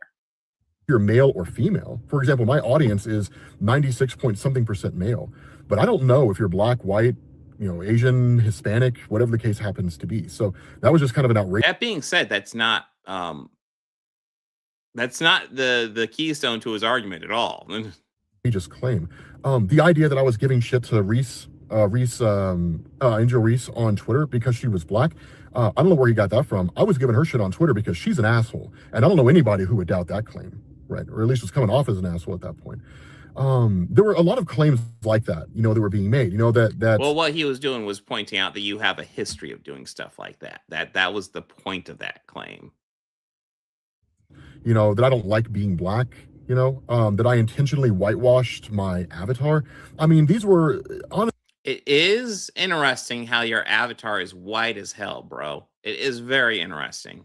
Honestly, in seeing a lot of that, the video just looked like it was coming from a place of anger. And it looked like it was coming from a place of, you know, Comics Explained is going down a path that I don't like, or at least I perceive he is. And I'll talk about why I think, you know, that's the perception, but I perceive he is. And therefore, I'm going to make a video that does everything I can to tear him down, you know.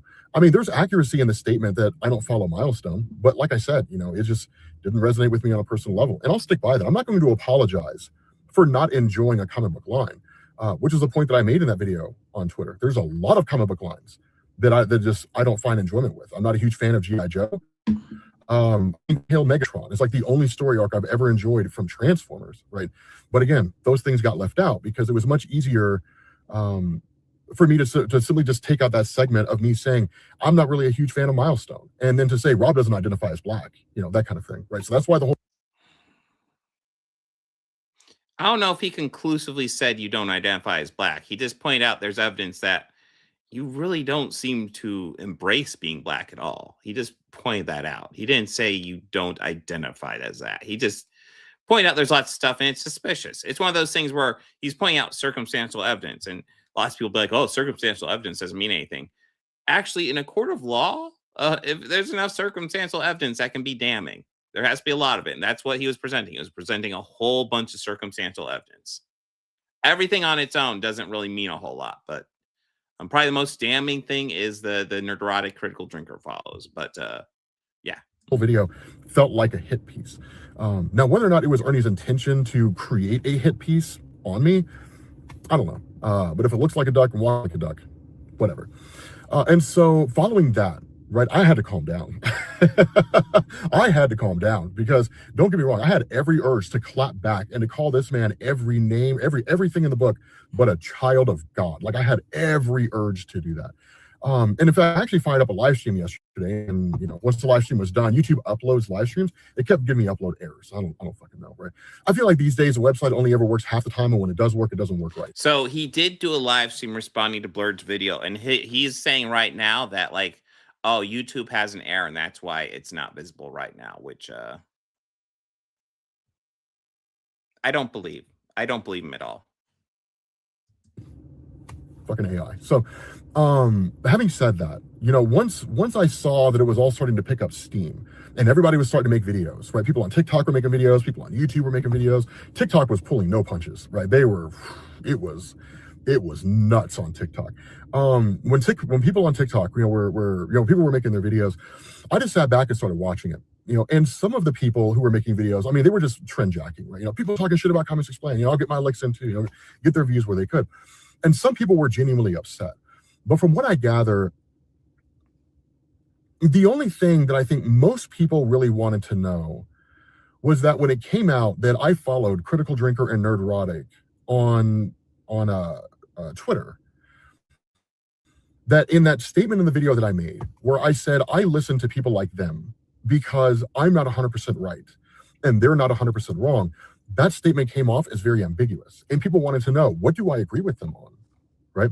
So, in seeing all these videos that people were making and how it was all snowballing, you know, people were saying things like, you know, I bet Rob's a Trump supporter. You know, like, I bet Rob's against trans rights. You know, I bet Rob's definitely racist. All right, let's get some motherfucking shit cleared up right now. My guy, there has never been a time when I have been a Trump supporter. I am not a fan of what ICE is doing out there. I got brown skin, in case you didn't notice. So the Supreme Court and Clarence Thomas, who doesn't know he's black, they name me public enemy number one, right? At any point, like every single day, I get up and I go out into the world and I know that some ICE agent could run up on me and tell me to produce my papers, right? And if I tell him, well, if I ask, why am I being asked to produce my papers?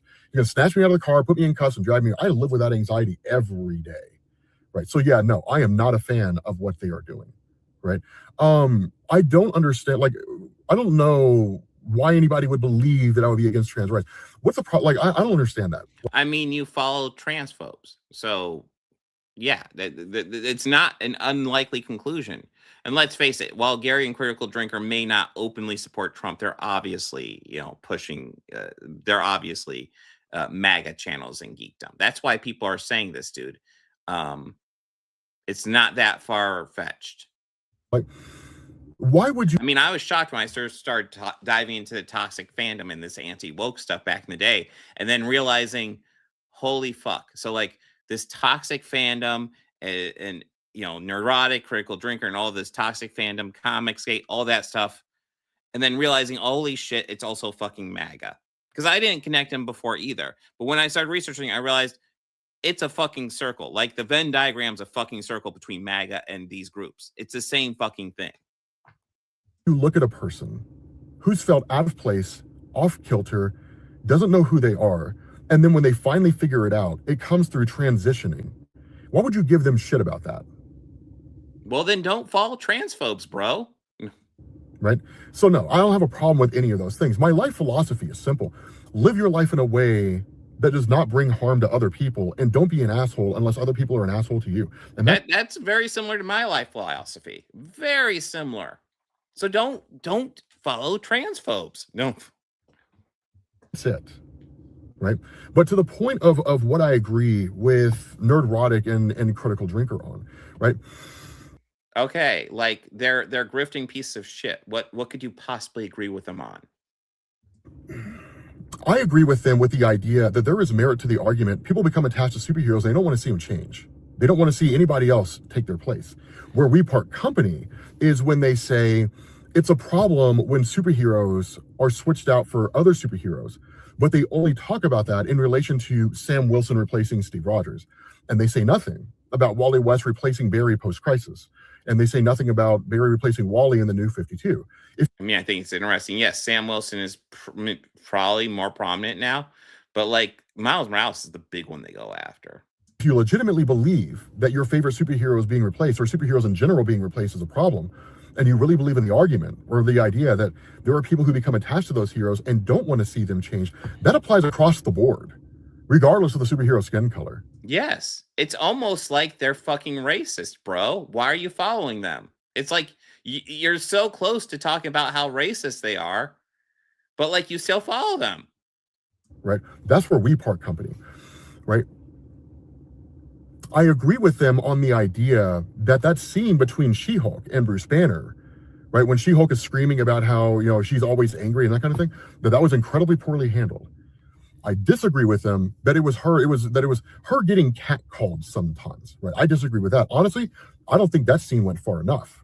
What I think that scene should have done is it should have brought some real world shit into it. I know the whole show was a comedy, and that's fine, but I feel like it should have brought some real world shit into it, which is to say, what should have happened in that scene is it should have been Jennifer Walters telling Bruce Banner, yeah, I'm always angry, Bruce. I am angry because as a lawyer, every day I hear the stories of women who are victimized and no one believes them. The institution won't believe them. Every day I hear stories from women who were told by the men in their lives, oh, baby, I'll love you forever. And then as soon as she gets... So, okay, so I'm parsing this together. So you're saying you agree with them, even though your opinion is pretty much the exact opposite. Their whole issue was that, like, that episode, that scene is making out women to be better than men. That's their argument. And your argument is that they should, that scene need to go into women's troubles more. So yes, while it is technically true, you both agree that that scene has an issue, you disagree on the actual fucking issue, which means you disagree on it. Why do you follow these dipshits, dude? Do better. Gets knocked up, he bails, and now she's got to track him down for child support. Every day I hear stories about women who hit the glass ceiling for no other reason than the fact that they are a woman. So yeah, Bruce, I'm always pissed off. Now, I'm not pissed off because of what happens in my life. I'm pissed off for them, and I'm pissed off because I know that there's nothing I can do about it, because it's the very institutions that exist out there that are making life harder for them, right? That's what I would have done in that scene. Captain America Brave New World. I agree with them with the statement that Captain America Brave New World was trash. And I agree with them that Sam Wilson as Captain America has been handled piss poor by the Marvel Cinematic Universe. But I disagree. Listen, man, I thought Brave New World was passable, but like I've never felt a need to return to it. I think they've done okay with the MCU, mainly with Falcon and Winter Soldier, though. Agree with them about the statement that the Sam Wilson Captain America is an ineffective, is a crappy Captain America, that he's a shitty Captain America because he's not Steve Rogers, which is a point they've made on Twitter, right? Because I don't watch their videos and I don't subscribe to their channels, FYI, right?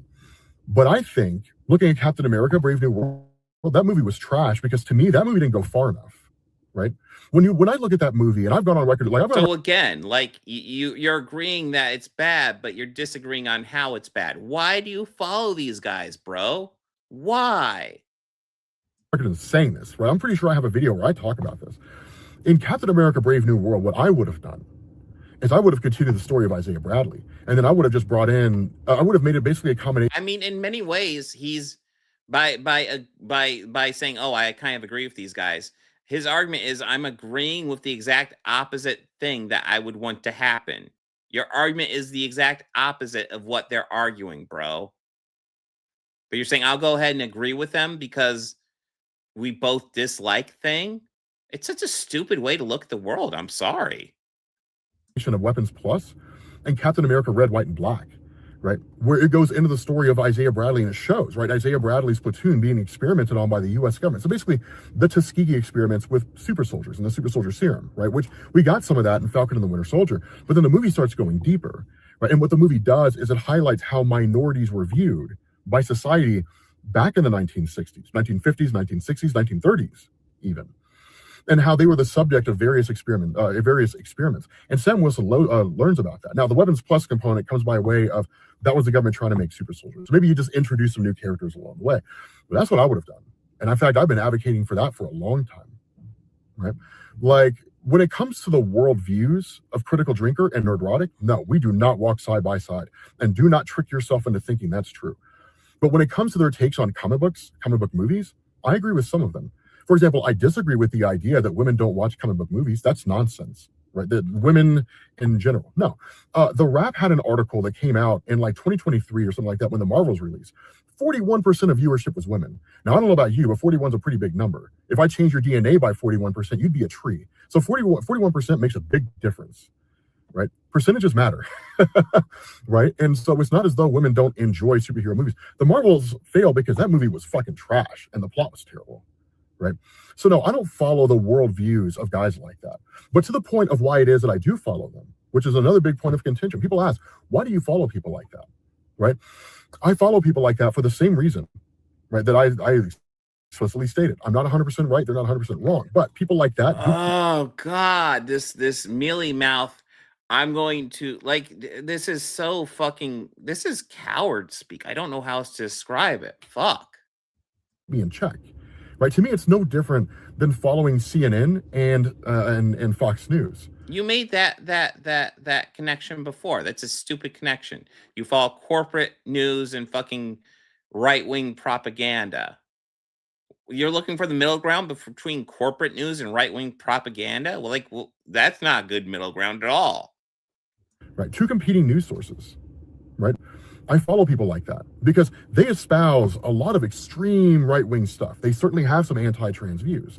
And if I were to simply just ignore people like that, then how do I know that my belief is an actual correct belief? Now, some of them are irrefutably correct, right? Like some of them, obviously, they are 100% correct, right? Why would you ever believe that people don't deserve rights, right? But then what if I start finding myself deviating to the side of like the far left, right? Billionaires are the problem with everything, and my life would be better if they didn't exist. No, because on the right, they'll say things like, yeah, no, I think the world would be better if billionaires didn't exist. I don't think that fixes everything, but yeah, billionaires not existing would be a good thing. Well, what are you doing to try to improve your life? Because there are things you can do. Are you doing the best you can in the face of that? In an age of smartphones where people can become millionaires with nothing other than an iPhone, are you exploring that, right? I mean, there's merit to making arguments like that, right? So that's why I believe listening to both sides is important, because it keeps me in check. It keeps me from deviating too far to the right or the left. Now, I know that kind of pisses people off, right? These are extreme times, and extreme times call for extreme sides. And so people want to see you pick their side. I mean, that was Ernie's point. Ernie's big point was that I wouldn't pick his side, right? I mean, what other point is there, right? I mean, he's clearly mad because I identify essentially as a centrist. And if I said I identify with Critical Drinker and Nerdrotic and their political views, he'd be even more pissed off. What side's left? Right? So, I mean, that's the argument that was being made there. But I will not apologize for being a person who walks around the world and looks at varying political views and says that with the exception of calling for the restriction of human rights or civil rights, with the exception of trying to eliminate entire groups. We'll give them a little bit longer. It seemed like a lot of the same shit, though, but we'll give them a little bit like that. A little bit longer. That there are precious few instances where people are 100% right and the other side is 100% wrong, right? It all falls somewhere in the middle. Having said that, yesterday, I had this great big huge conversation with Steros Television. It was like an hour long, right? He was one of the channels that was calling me out, right? And so I was like, okay. The whole reason why I did the whole conversation with him is because I felt like he was one of the people who wouldn't immediately demonize me, right? For the purpose of clout or something like that. He would actually let me talk, right? And let me say what I had to say. But one of the points that he brought up is he said, you are a huge content creator. Like, when it comes to comic book content creation, I am the biggest comic book content creator in the world. Full stop, right? There is no arguing that. Right? 100%. True. I am the biggest comic book content creator in the world. And the point that he was making was that there is a measure of responsibility that comes with, the people that I follow. And I told him, yeah, to me, when it comes to following someone like Critical Drinker or Nerdrotic, I didn't really consider that to be endorsing them. Endorsing them would be promoting them, would be telling people you should go. But problem is, when you're as big as you are, people will look at your follows, and when they see that you follow them, they'll be like, oh, maybe I should check out these guys too. And then you're throwing people down the pipeline, maybe unintentionally, but that's what you're doing. And again, when you're saying I want to listen to both sides, like, when one side's just grifting, like, let's keep it straight. So, like, yes, Nerdrotic and Critical Drinker are bigots. They're transphobes. They're homophobes. They're everything. They're racist. They're sexist. All the above. But let's be real. The reason they're like that is because they're fucking grifters. The reasons they push those ideas is because it's easy fucking clicks, meaning all they're doing is saying whatever will get them a click.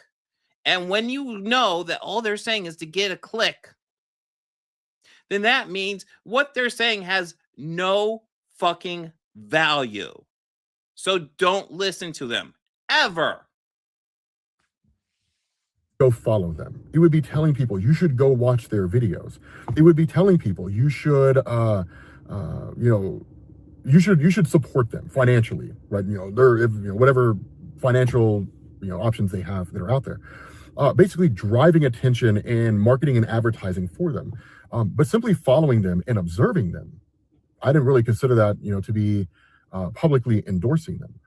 And he said, yeah, but like some of your followers will look like people will look at you and they'll be inspired by you. And in that inspiration, they will follow the people that you follow. Yeah. Which I don't necessarily know if I agree with that. And that's the thing. That's the other thing Ernie brought up. Like he has only like 200 people he follows. So it's not like a huge follow list. Right. And so after that whole thing is done, I'm talking to Mariah last night. And I asked her, what do you think? Like, what do you think about that? And she said, well, on one side, you're not in charge of your fans. It's not your job to provide a moral compass for your fans, right? And to make sure they believe in the right thing, right? That's not your purpose. However, you are, like, she was like, he's right. You are the biggest comic book content creator in the world.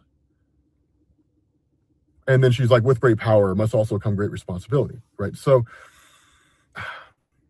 it's an answer that it's a question I'm still trying to find an answer to, if I'm being honest with you guys, right? I don't know how to balance my personal convictions and my personal beliefs that it is necessary and honestly appropriate. And the fact that you have such convictions towards following these guys is really fucking troubling. They are literally outrage grifters. They provide nothing useful to the world. For fuck's sake, look at Nerdrotic's thumbnails. You think those are worth adding to the world? You think those are worth giving a shot? Are you serious? Level-headed to follow both sides, so long as one side's not calling for the restriction of civil liberties and the outright elimination of any one particular group or anything like that. As long as they're not calling for harm to other people, They lead harassment campaigns, bro. To be willing to listen to that side. And to listen to both sides, while at the same time recognizing that there are people who do follow me and who do look up to me in some capacity. I'm still trying to find an answer to that question. So, having said all of that, this is the last I'm talking about it. I am not here to rant and rave about politics or my personal worldviews. I'm here to cover comic books, and I am here to shit on the Inhumans. Because the Inhumans really are trash for real, though. Like, that's all I'm here to do. Peace. Okay, so, I mean, dude, I would have been much happier. Like, you want to know what to do? Unfollow Critical Drinker and Nerdrotic. Say that they are garbage. They're useless. They provide nothing to the conversation. But you don't even have the willingness to do that. You're like, I have a conviction to listen to both sides. When one side is just fucking grifting, like, the fuck is the point? There's no honesty to get from that. It's bullshit. It's lies. And you're treating it like it needs to be treated equally. Like, I mean, in a lot of ways, it's kind of like the CNN and Fox News thing. CNN is corporate news. Fox News is lies. So you're going to look in between corporate news and Fox News and figure out the truth must be in the middle. No! Think for yourself, man. Fuck.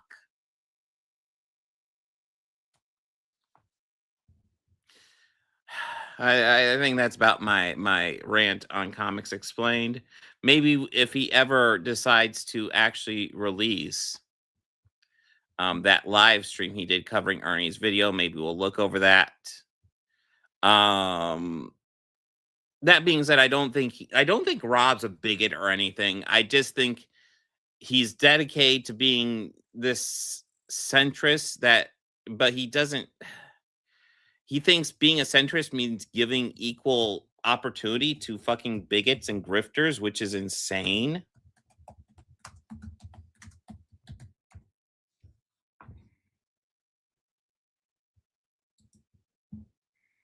That's the thing. So, Nate, I wouldn't even necessarily call CNN left. They're just corporate news. That's it. But anyways, so I saw a post on Facebook. Hold on. Let me go and show you guys the post real fast. I put it in the thumbnail, but we can go over it.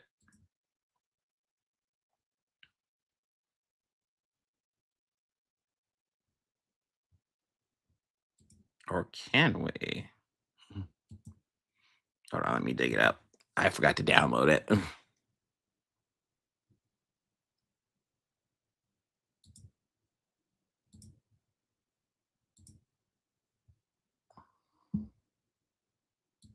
Here, we'll pull this over here.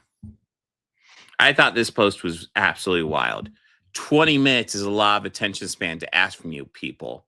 For I know. Okay. But this is the kind of in-depth, detailed citation, excitation of Starfleet Academy for which there is no reply. And it's Drinkers Chasers. And I'm like, you honestly want to make the argument that Critical Drinker has made just this decisive video that destroys Starfleet Academy?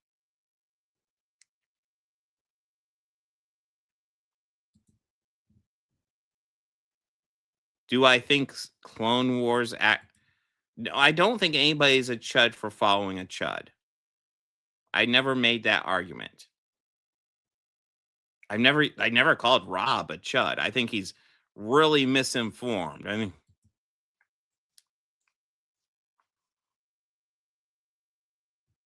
but anyways, Critical Drinkers, Starfleet Academy is made by people who hate Star Trek, which is interesting because Tony Newsom's one of the writers on Starfleet Academy. I didn't know she hated Star Trek because everything I've seen commiserations about Starfleet Academy, Mr. Everything I've said says she likes Star Trek, but hey. Anyways, we got Robert Meyer Burnett in here. God damn, fucking dipshit. Let's go into this. We got Critical Drinker, Mahler, what's this dude? Robot Head. I don't know who she is, and then Robert Meyer Burnett. Let's go. Destroy Starfleet Academy. Let's do this. Burnett's. Yes, I've heard things because I could only stomach the first 2 episodes, and I was just beat by this show. It beat me. It's defeated me. But you've soldiered on through it, and I think Erin, you might have seen it as well.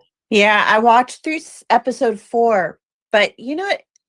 I'm such a weirdo. I loved watching episode 4 because I suddenly realized all these things that weren't making sense. Like, why did they do this narratively? Suddenly, I figured it out, and I'm like, this fucking made sense, and it was a bad decision.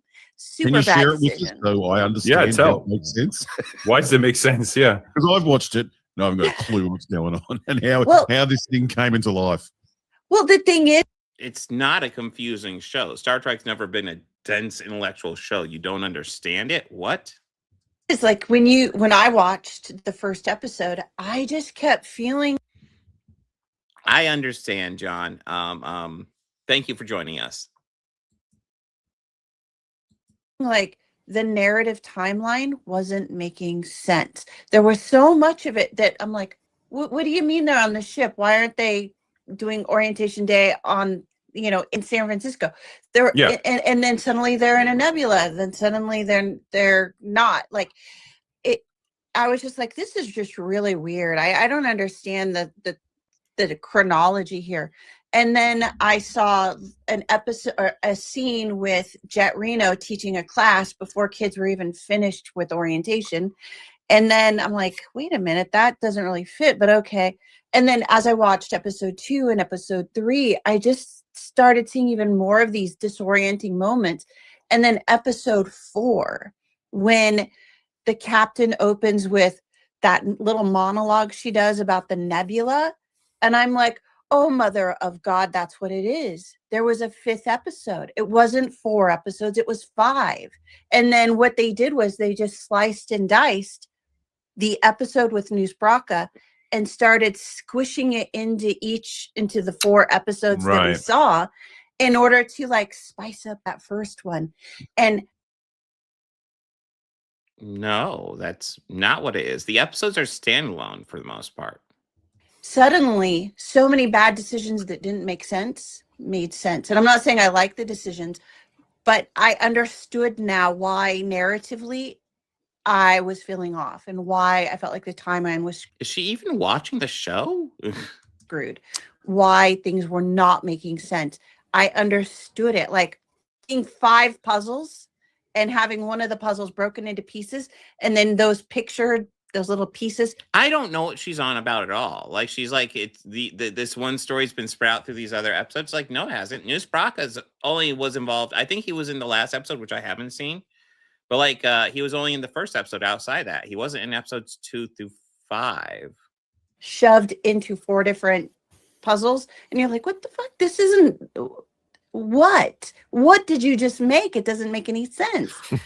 So that's why I really liked watching episode 4, because I got what they did, and it was such a bad video editing or directorial decision that I will, because we'll be talking about on the podcast on Tuesday. I think it destroyed the show. I mean, I think it's fair to say, like, even if that hadn't been done and they'd kept that intact as that 5th episode, I don't know. Like, I feel like she's making shit up. Yeah, it probably would have been a destroyed show anyway, because like all of the other decisions about the characters, the setting, the world building, just simple common sense, like adherence to any kind of Star Trek lore, none of it exists in this show as far as I could. How can you give examples? Tell, and like maybe you guys can help me out with this one because you've experienced more of it than I have. Oh, it's I actually, to be honest, the idea of a Starfleet Academy show, I think, is a good idea. They wanted to do it all the way back since the 80s. And if you think about it, Next Generation touched on Starfleet Academy in great ways. Even in the first season of Star Trek, the Next Generation, there's an episode called Coming of Age, where Wesley is going to take an entrance exam to get into Starfleet Academy. And it's one of those, is this really a test? He thinks something's going on, but it's a test. And it works out really well. And then in the 5th season, there's a famous episode called The First Duty that introduces a character named Nick Locarno, played by Robert Duncan McNeil, that they repurposed, changed his name because they didn't want to pay the writer of The First Duty, and made him a character in Voyager. But it deals with a disaster has happened when these cadets were showboating with this flying maneuver around Jupiter. And Wesley is one of them, and they're covering up their mistakes. I like how you hard disagree before he even gets to a point. Although I pretty much guarantee you I'm going to hard disagree as well, just knowing these people. Yes. And there's a character named Ensign Cito that's introduced in this episode who comes back later in subsequent seasons of TNG, or a subsequent episode. Yeah, the episode's called Lower Decks. It's really well done. And, Picard gives a great speech about telling the truth. What is the obligation? And I think I've always loved movies or TV shows about school. Like I grew up watching a show called The Paper Chase that's based on a movie that's set in loved it. So love that. Then there's the movie Fame, Alan Parker, the great British director, Fame from 1980 that they turned into a series. Friday Night Lights being another example, but movies like Dead Poets Society and Good Will Hunting, or even at military academies like TAPS or The Lords of Discipline or School Ties, the Brendan Fraser movie. I've always loved those academic settings where the professors themselves are both protagonists and antagonists to the students. So, in The Paper Chase, John Houseman plays Professor Kingsfield. And if you look up teaching the Socratic method, you can see this speech he gives to his students about the Socratic method, and everyone's terrified of him because he's such a hard professor. And if you think about it, imagine that character as a Vulcan teaching first contact protocol and debating the ethics on whether or not what you do when you first meet a new civilization, which the Prime Directive is all about, debating those morality and ethical principles and showing cadets dealing with that. You could have done that. But okay. Number one, they could still do something like that. Number two, just because they don't do that doesn't mean it's bad. Like, just because they don't do your one specific story idea doesn't mean series bad. Like, What special snowflake are you? If you're like, oh, I had this great idea for an episode and they didn't do it, it sucks. Like, what the fuck argument is that, bro? Kurtzman has said in interviews that no, we want to do X-Men First Class meets Harry Potter. No. And do you have a clip of him saying that? You have that clip? I'd love to see that clip. I'm thinking to myself, you have 60 years of lore. Because the whole point is that it's X-Men meet Harry Potter, then they're doing a terrible job. You even have a Starfleet Academy novel series that was written in the 90s, 20 different books that you could have gone in and delved into that appreciates Star Trek lore. And they've stolen so many things from novels in Strange New Worlds already. Why not go in and use those books? But instead of that, you decide to throw all of that out the window, and you're going to continue your idea of we're going to just make a show that is the messaging is more important. And I'm like, what is more important about Star? Well, number one, Star Trek is a lot about the message. The message. No, Star Trek's always been about, like, Gene Roddenberry pretty much wanted Star Trek to be be sci-fi allegories about his political ideals. That was a lot of what Star Trek was. But also like what messages in Starfleet Academy do you necessarily disagree with? Like what are your issues with it per se? Star Trek than teaching the importance of scholarship and academics. This could be Robert, I love you. Like I honestly love that you said that, because when I started watching the show, and I apologize for Does it not though? Interrupting you. Not at all. Please, Aaron. We don't know each other. It's delightful to hear you say that about me. Thank you. But go, please. Seriously, when I heard they were doing this, I thought that's exactly the kind of show that we were going to get. And I was so excited to see these students going into the classroom, doing their scientific research, doing their problem sets. But what we got was like the plastic or the facade of a science fiction set that the characters didn't really interact with. Like, we never saw them do any work. We never saw them do any studying. We saw them do nothing of the sort. And that was... Well, I mean, we've seen them do research and stuff like that. We don't focus a whole lot on that because you might be shocked to hear that watching people do research and studying is a bit boring. But we have seen them do that a bit. It just hasn't been focused on because that can get boring. Would have been so interesting.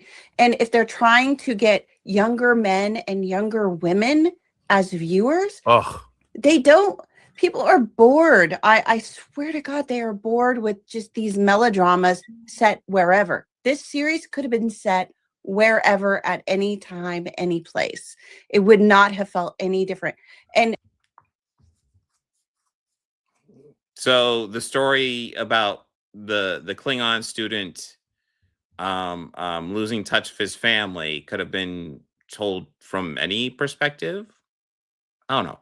Like, number one, yes. So the lots of Star Trek is meant to kind of line up with humanity, because Star Trek and all sci-fi is actually about ourselves. That's what it's about. It's about using allegory to talk about ourselves. But I don't know. I also find it a weird argument because it'd be kind of awkward to rewrite this series for a modern day school environment. It won't really work. And she was the one complaining about how this could take place at any time, but then she was also complaining about how they visit nebulas and stuff like that. And it's like, wait a minute.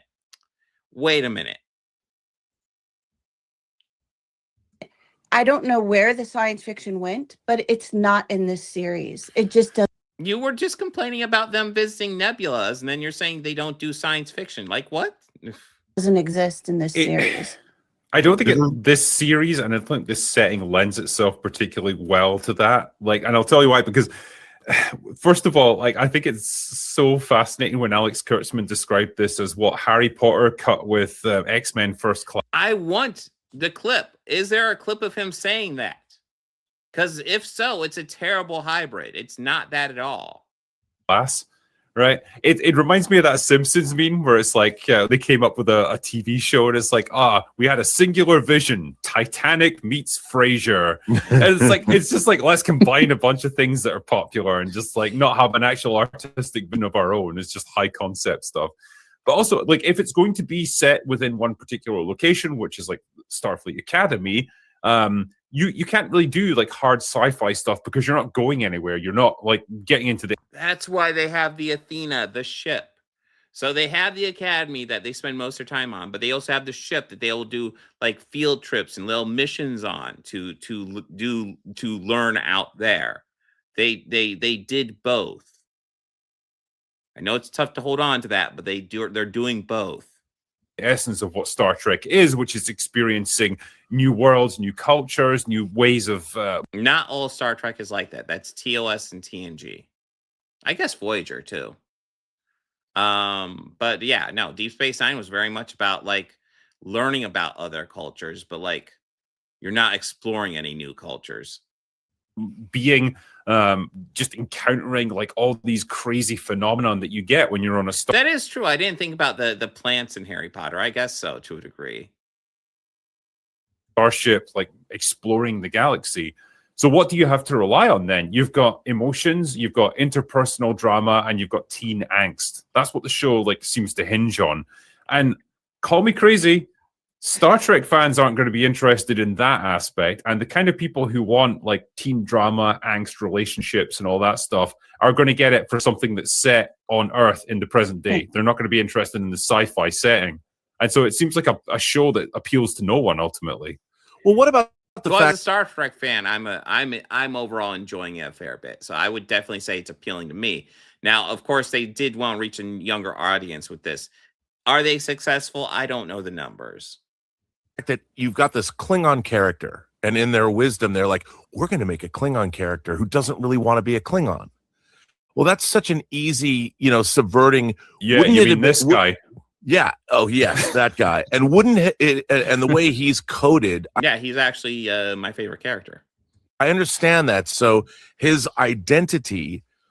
Well, wouldn't it have been more interesting if you had a Klingon professor who was trying to explain how the concept of honor can be applied to all aspects of life? Like, well, number one, that's while he's not a professor, Worf did that a lot.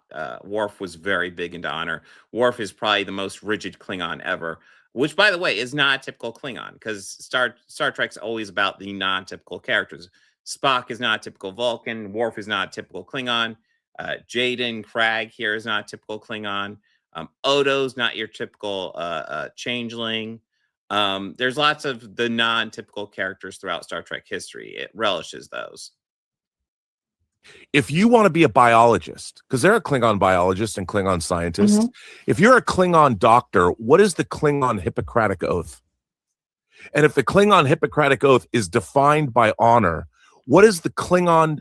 What is a Klingon? I feel like they're exploring that with Jaden, because episode 4 was a lot about that. Doctor's obligation to his patient. You can't sit there and go, he's gonna administer the most pain because a Klingon is supposed to endure pain. If you have a doctor, that's not what he does. So obviously Klingons do have doctors, they have scientists. These things do exist. They aren't really talked about, but they do exist. We have met people who aren't typical warriors in Klingon culture before Jaden Crag. They did exist. And obviously, let's assume the doctors are successful to a degree. So, yes, they did exist. He's going to be the most honorable doctor in the world or in the universe. And if you have a Klingon shopkeeper, he's going to be the most honorable shopkeeper. And how can you apply? Okay, not necessarily, because as we've seen, if you actually know Star Trek, there are plenty of Klingons that operate without honor. And also, if we really want to dive in, the concept of honor in Klingons was really introduced in TNG. Like, TOS really didn't deal with that. I honor, and this would have been what the audience was soaking up. Like, I've never thought about that. I just thought of Klingon warriors. But how would you apply the idea of honor, we here on Earth? What could we do in our lives to take the Klingon concept of honor and learn about how to apply it to, I don't know, how to deal with.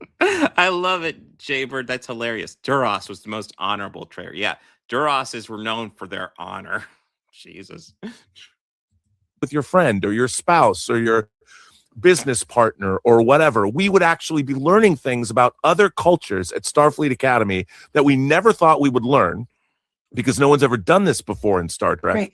And you would learn things that you could take away from a show and go, God, I never thought about that. How would I apply honor or on it? Because everyone talks about, well, he's just a great warrior. No, the Klingon civilization is built around the idea of honorable, being honorable. And that doesn't mean just in warfare.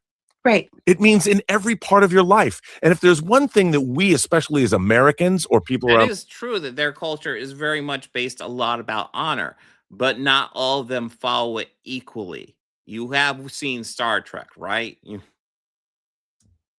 The world in Britain, we could use a little bit of honor in the way we comport ourselves with one another and with our lives. And also, like, his argument seems to be implying that Jaden Craig doesn't run by honor, and he definitely does. The honor is definitely a big part of his life. Our neighbors and our friends, that could have been something really interesting. So the audience that's soaking up this show had never thought of that before. So what you have is you're not in space, but you're learning about strange new worlds from the classroom by people that are actually interesting. And what they've done is, instead of that, they've just subverted. They don't want to believe because they don't believe, because honor, Klingons are inherently, the whole idea of it is sort of male, alpha male. And they don't realize, like, wouldn't it have been maybe the Klingon number one, they definitely are tackling the honor, the idea of exploring honor with Klingons. They definitely are tackling that. And honor is not inherently male. What the fuck argument is that? What? No. Are you saying women don't have honor? It's kind of a sexist take if you take it that far. Like, what the fuck? Instructor could have been a female. And you could have had a female. Dude, are you watching the series? There is actually a Klingon instructor. She's one of the major characters, Laura Thok. She's half Klingon, half Jemadar. But she talks about how she's half Klingon pretty often. Character talking about how do we as females lead a life of honor. You could have done anything, but they're not smart enough. They haven't thought about this. They're not smart enough to do the thing that you just said they're not smart enough to do. Like, they definitely did that. Like, is he even fucking watching the series? Are we serious right now? Just let's do X-Men First Class and Harry Potter. Oh, okay. Let's take other people's franchises that they've done, and we're just going to rip them off. I would love to know where they're getting that quote from. Holy shit.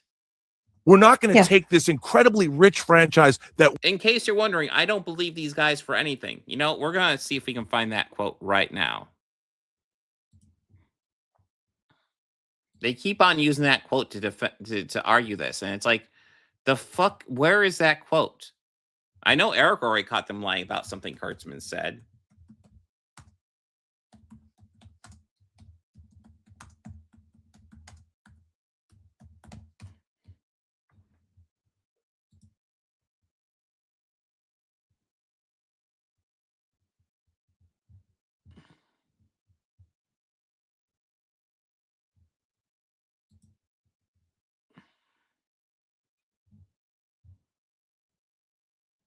Okay, so this is what I found. So, Starfleet Academy, inspired by Harry Potter and X-Men, says executive producers reveal the new Harry Potter series, Harry Potter and X-Men First Class Inspiration. Kurtzman, who directed the first 2 episodes of Star Trek Starfleet Academy, which appear on Paramount Plus, is certified fresh on Rotten Tomatoes. Liam Crawley mentioned how Starfleet Academy invoked feelings of attending Harry Potter's Hogwarts School of Witchcraft and Wizardry and X-Men's Charles Xavier's School for Gifted Youngsters. Alex Kurtzman and Nago Lando agreed and explained how Starfleet Academy is similar but also different. Okay, so the interviewer brought it up, and they're like, yeah, no, there's definitely ideas behind that. So here's the interview. What I love about this series is it's reminiscent of some of my favorite mythological schools brought to live action life.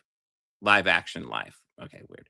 Hogwarts and Harry Potter and Charles Xavier's School for Gifted Youngers in the X-Men movies. You draw inspiration from any properties that came before that kind of had similar structure and layout. And also, what effort did you make to make sure Starfleet Academy was different from a typical school structure we see in those fantastical worlds? Great question. First of all, those are two excellent references. And yes, X-Men First Class as well as Harry Potter in general. I think the thing is that they were always, for us, really interesting. Harry Potter was how we love teachers and how we love students. So, okay, I don't even feel like I need to go much further. So essentially, the interviewer brought up these two topics, and he said, oh, yeah, we definitely drew some inspiration from those. And that's why those two. He didn't say that this, he never said this show is a mashup of Harry Potter and fucking X-Men First Class. But the interviewer brought up, and he went, oh, yeah, no, we definitely looked at those. That's it. Jesus Christ, they're acting like this is some sort of big smoking gun. And it was literally just an interview. Just an interview where the interviewer said, hey, I saw these. And they're like, oh, yeah. That's it. Didn't even have the showrunner there, by the way. Neither of the people mentioned were the fucking showrunner. Exactly. I'm sure there's many other places of inspiration as well. It wasn't just those two. We control and think about ways, how can we provide Star Trek fans that have seen all kinds of things for 60 years, how can we give them and use the IP in a way that's never been used before? Oh, I'll tell you, we'll put it with all these other IPs that we like better instead of focusing on the very IP that we control. That's why these people are creatively bankrupt. They're fraudulent creators. And you know what sucks? He could be describing himself right now. I think that's a valid way to describe these guys on panel right here. This episode today was written by a Star Trek novelist named Kristen Beyer, who's actually written some great Star Trek novels. But because she has to toe this party line, she knows what she's writing is garbage, but she has to write it. It's so, talk about quizzling turncoats. And I'm sorry, Kristen Beyer, I like your Voyager novels, but what you turned out today is embarrassing. Sorry. So, I mean, what you're saying, Robert, though, is the writing is so bad. Like, they don't even have a sense of what an alien is. Like, every single character is just a human with a different face. Yeah. There's no such thing as an alien or different morals or a different upbringing or completely set of rules of what they live by. Everyone is human with today's problems, just something that's happening on TikTok today, but they look like a Klingon or they look like an alien or they look like something else, but there's nothing else to them that makes them an alien. They're just a human in a costume.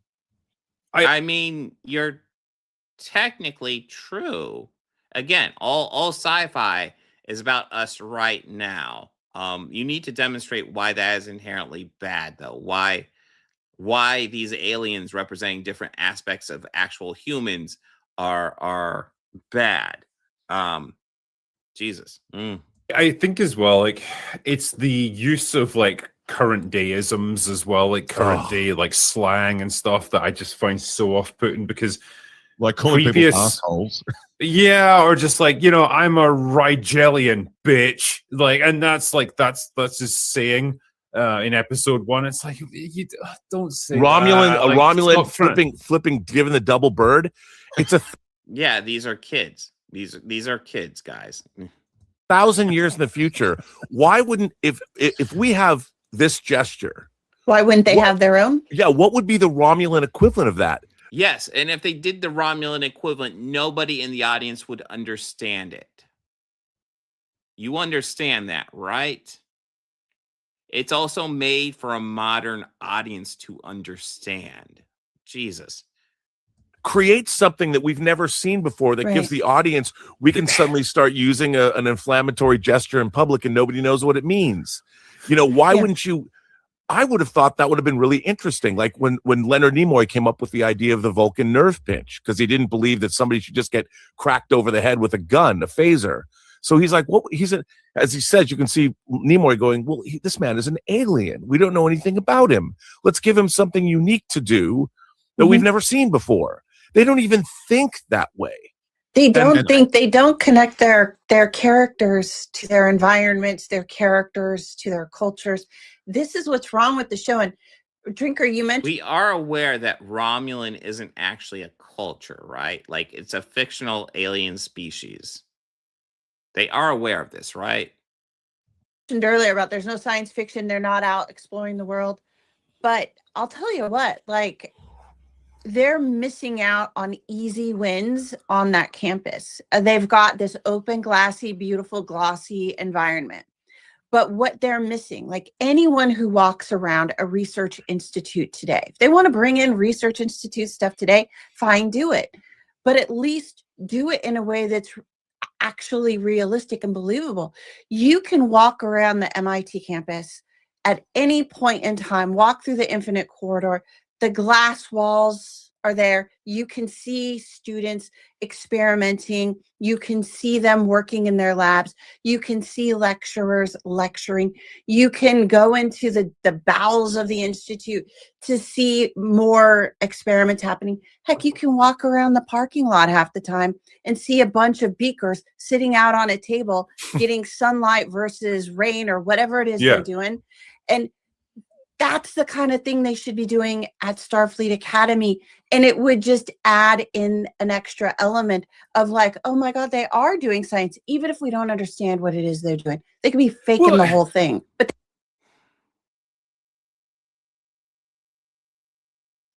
you know, I mean, we're dealing with a whole bunch of grifters here. I'm thinking Erin, I don't know if she's a grifter. She might just be fucking stupid though.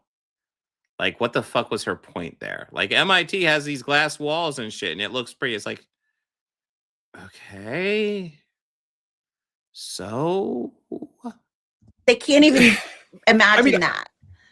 I would perhaps posit the idea that like Starfleet Academy as well isn't necessarily a research organization. They're not going to be doing cutting edge research there because Starfleet Academy is about teaching these people to be ready. If it's a college-like setting, they might absolutely be doing cutting-edge research there.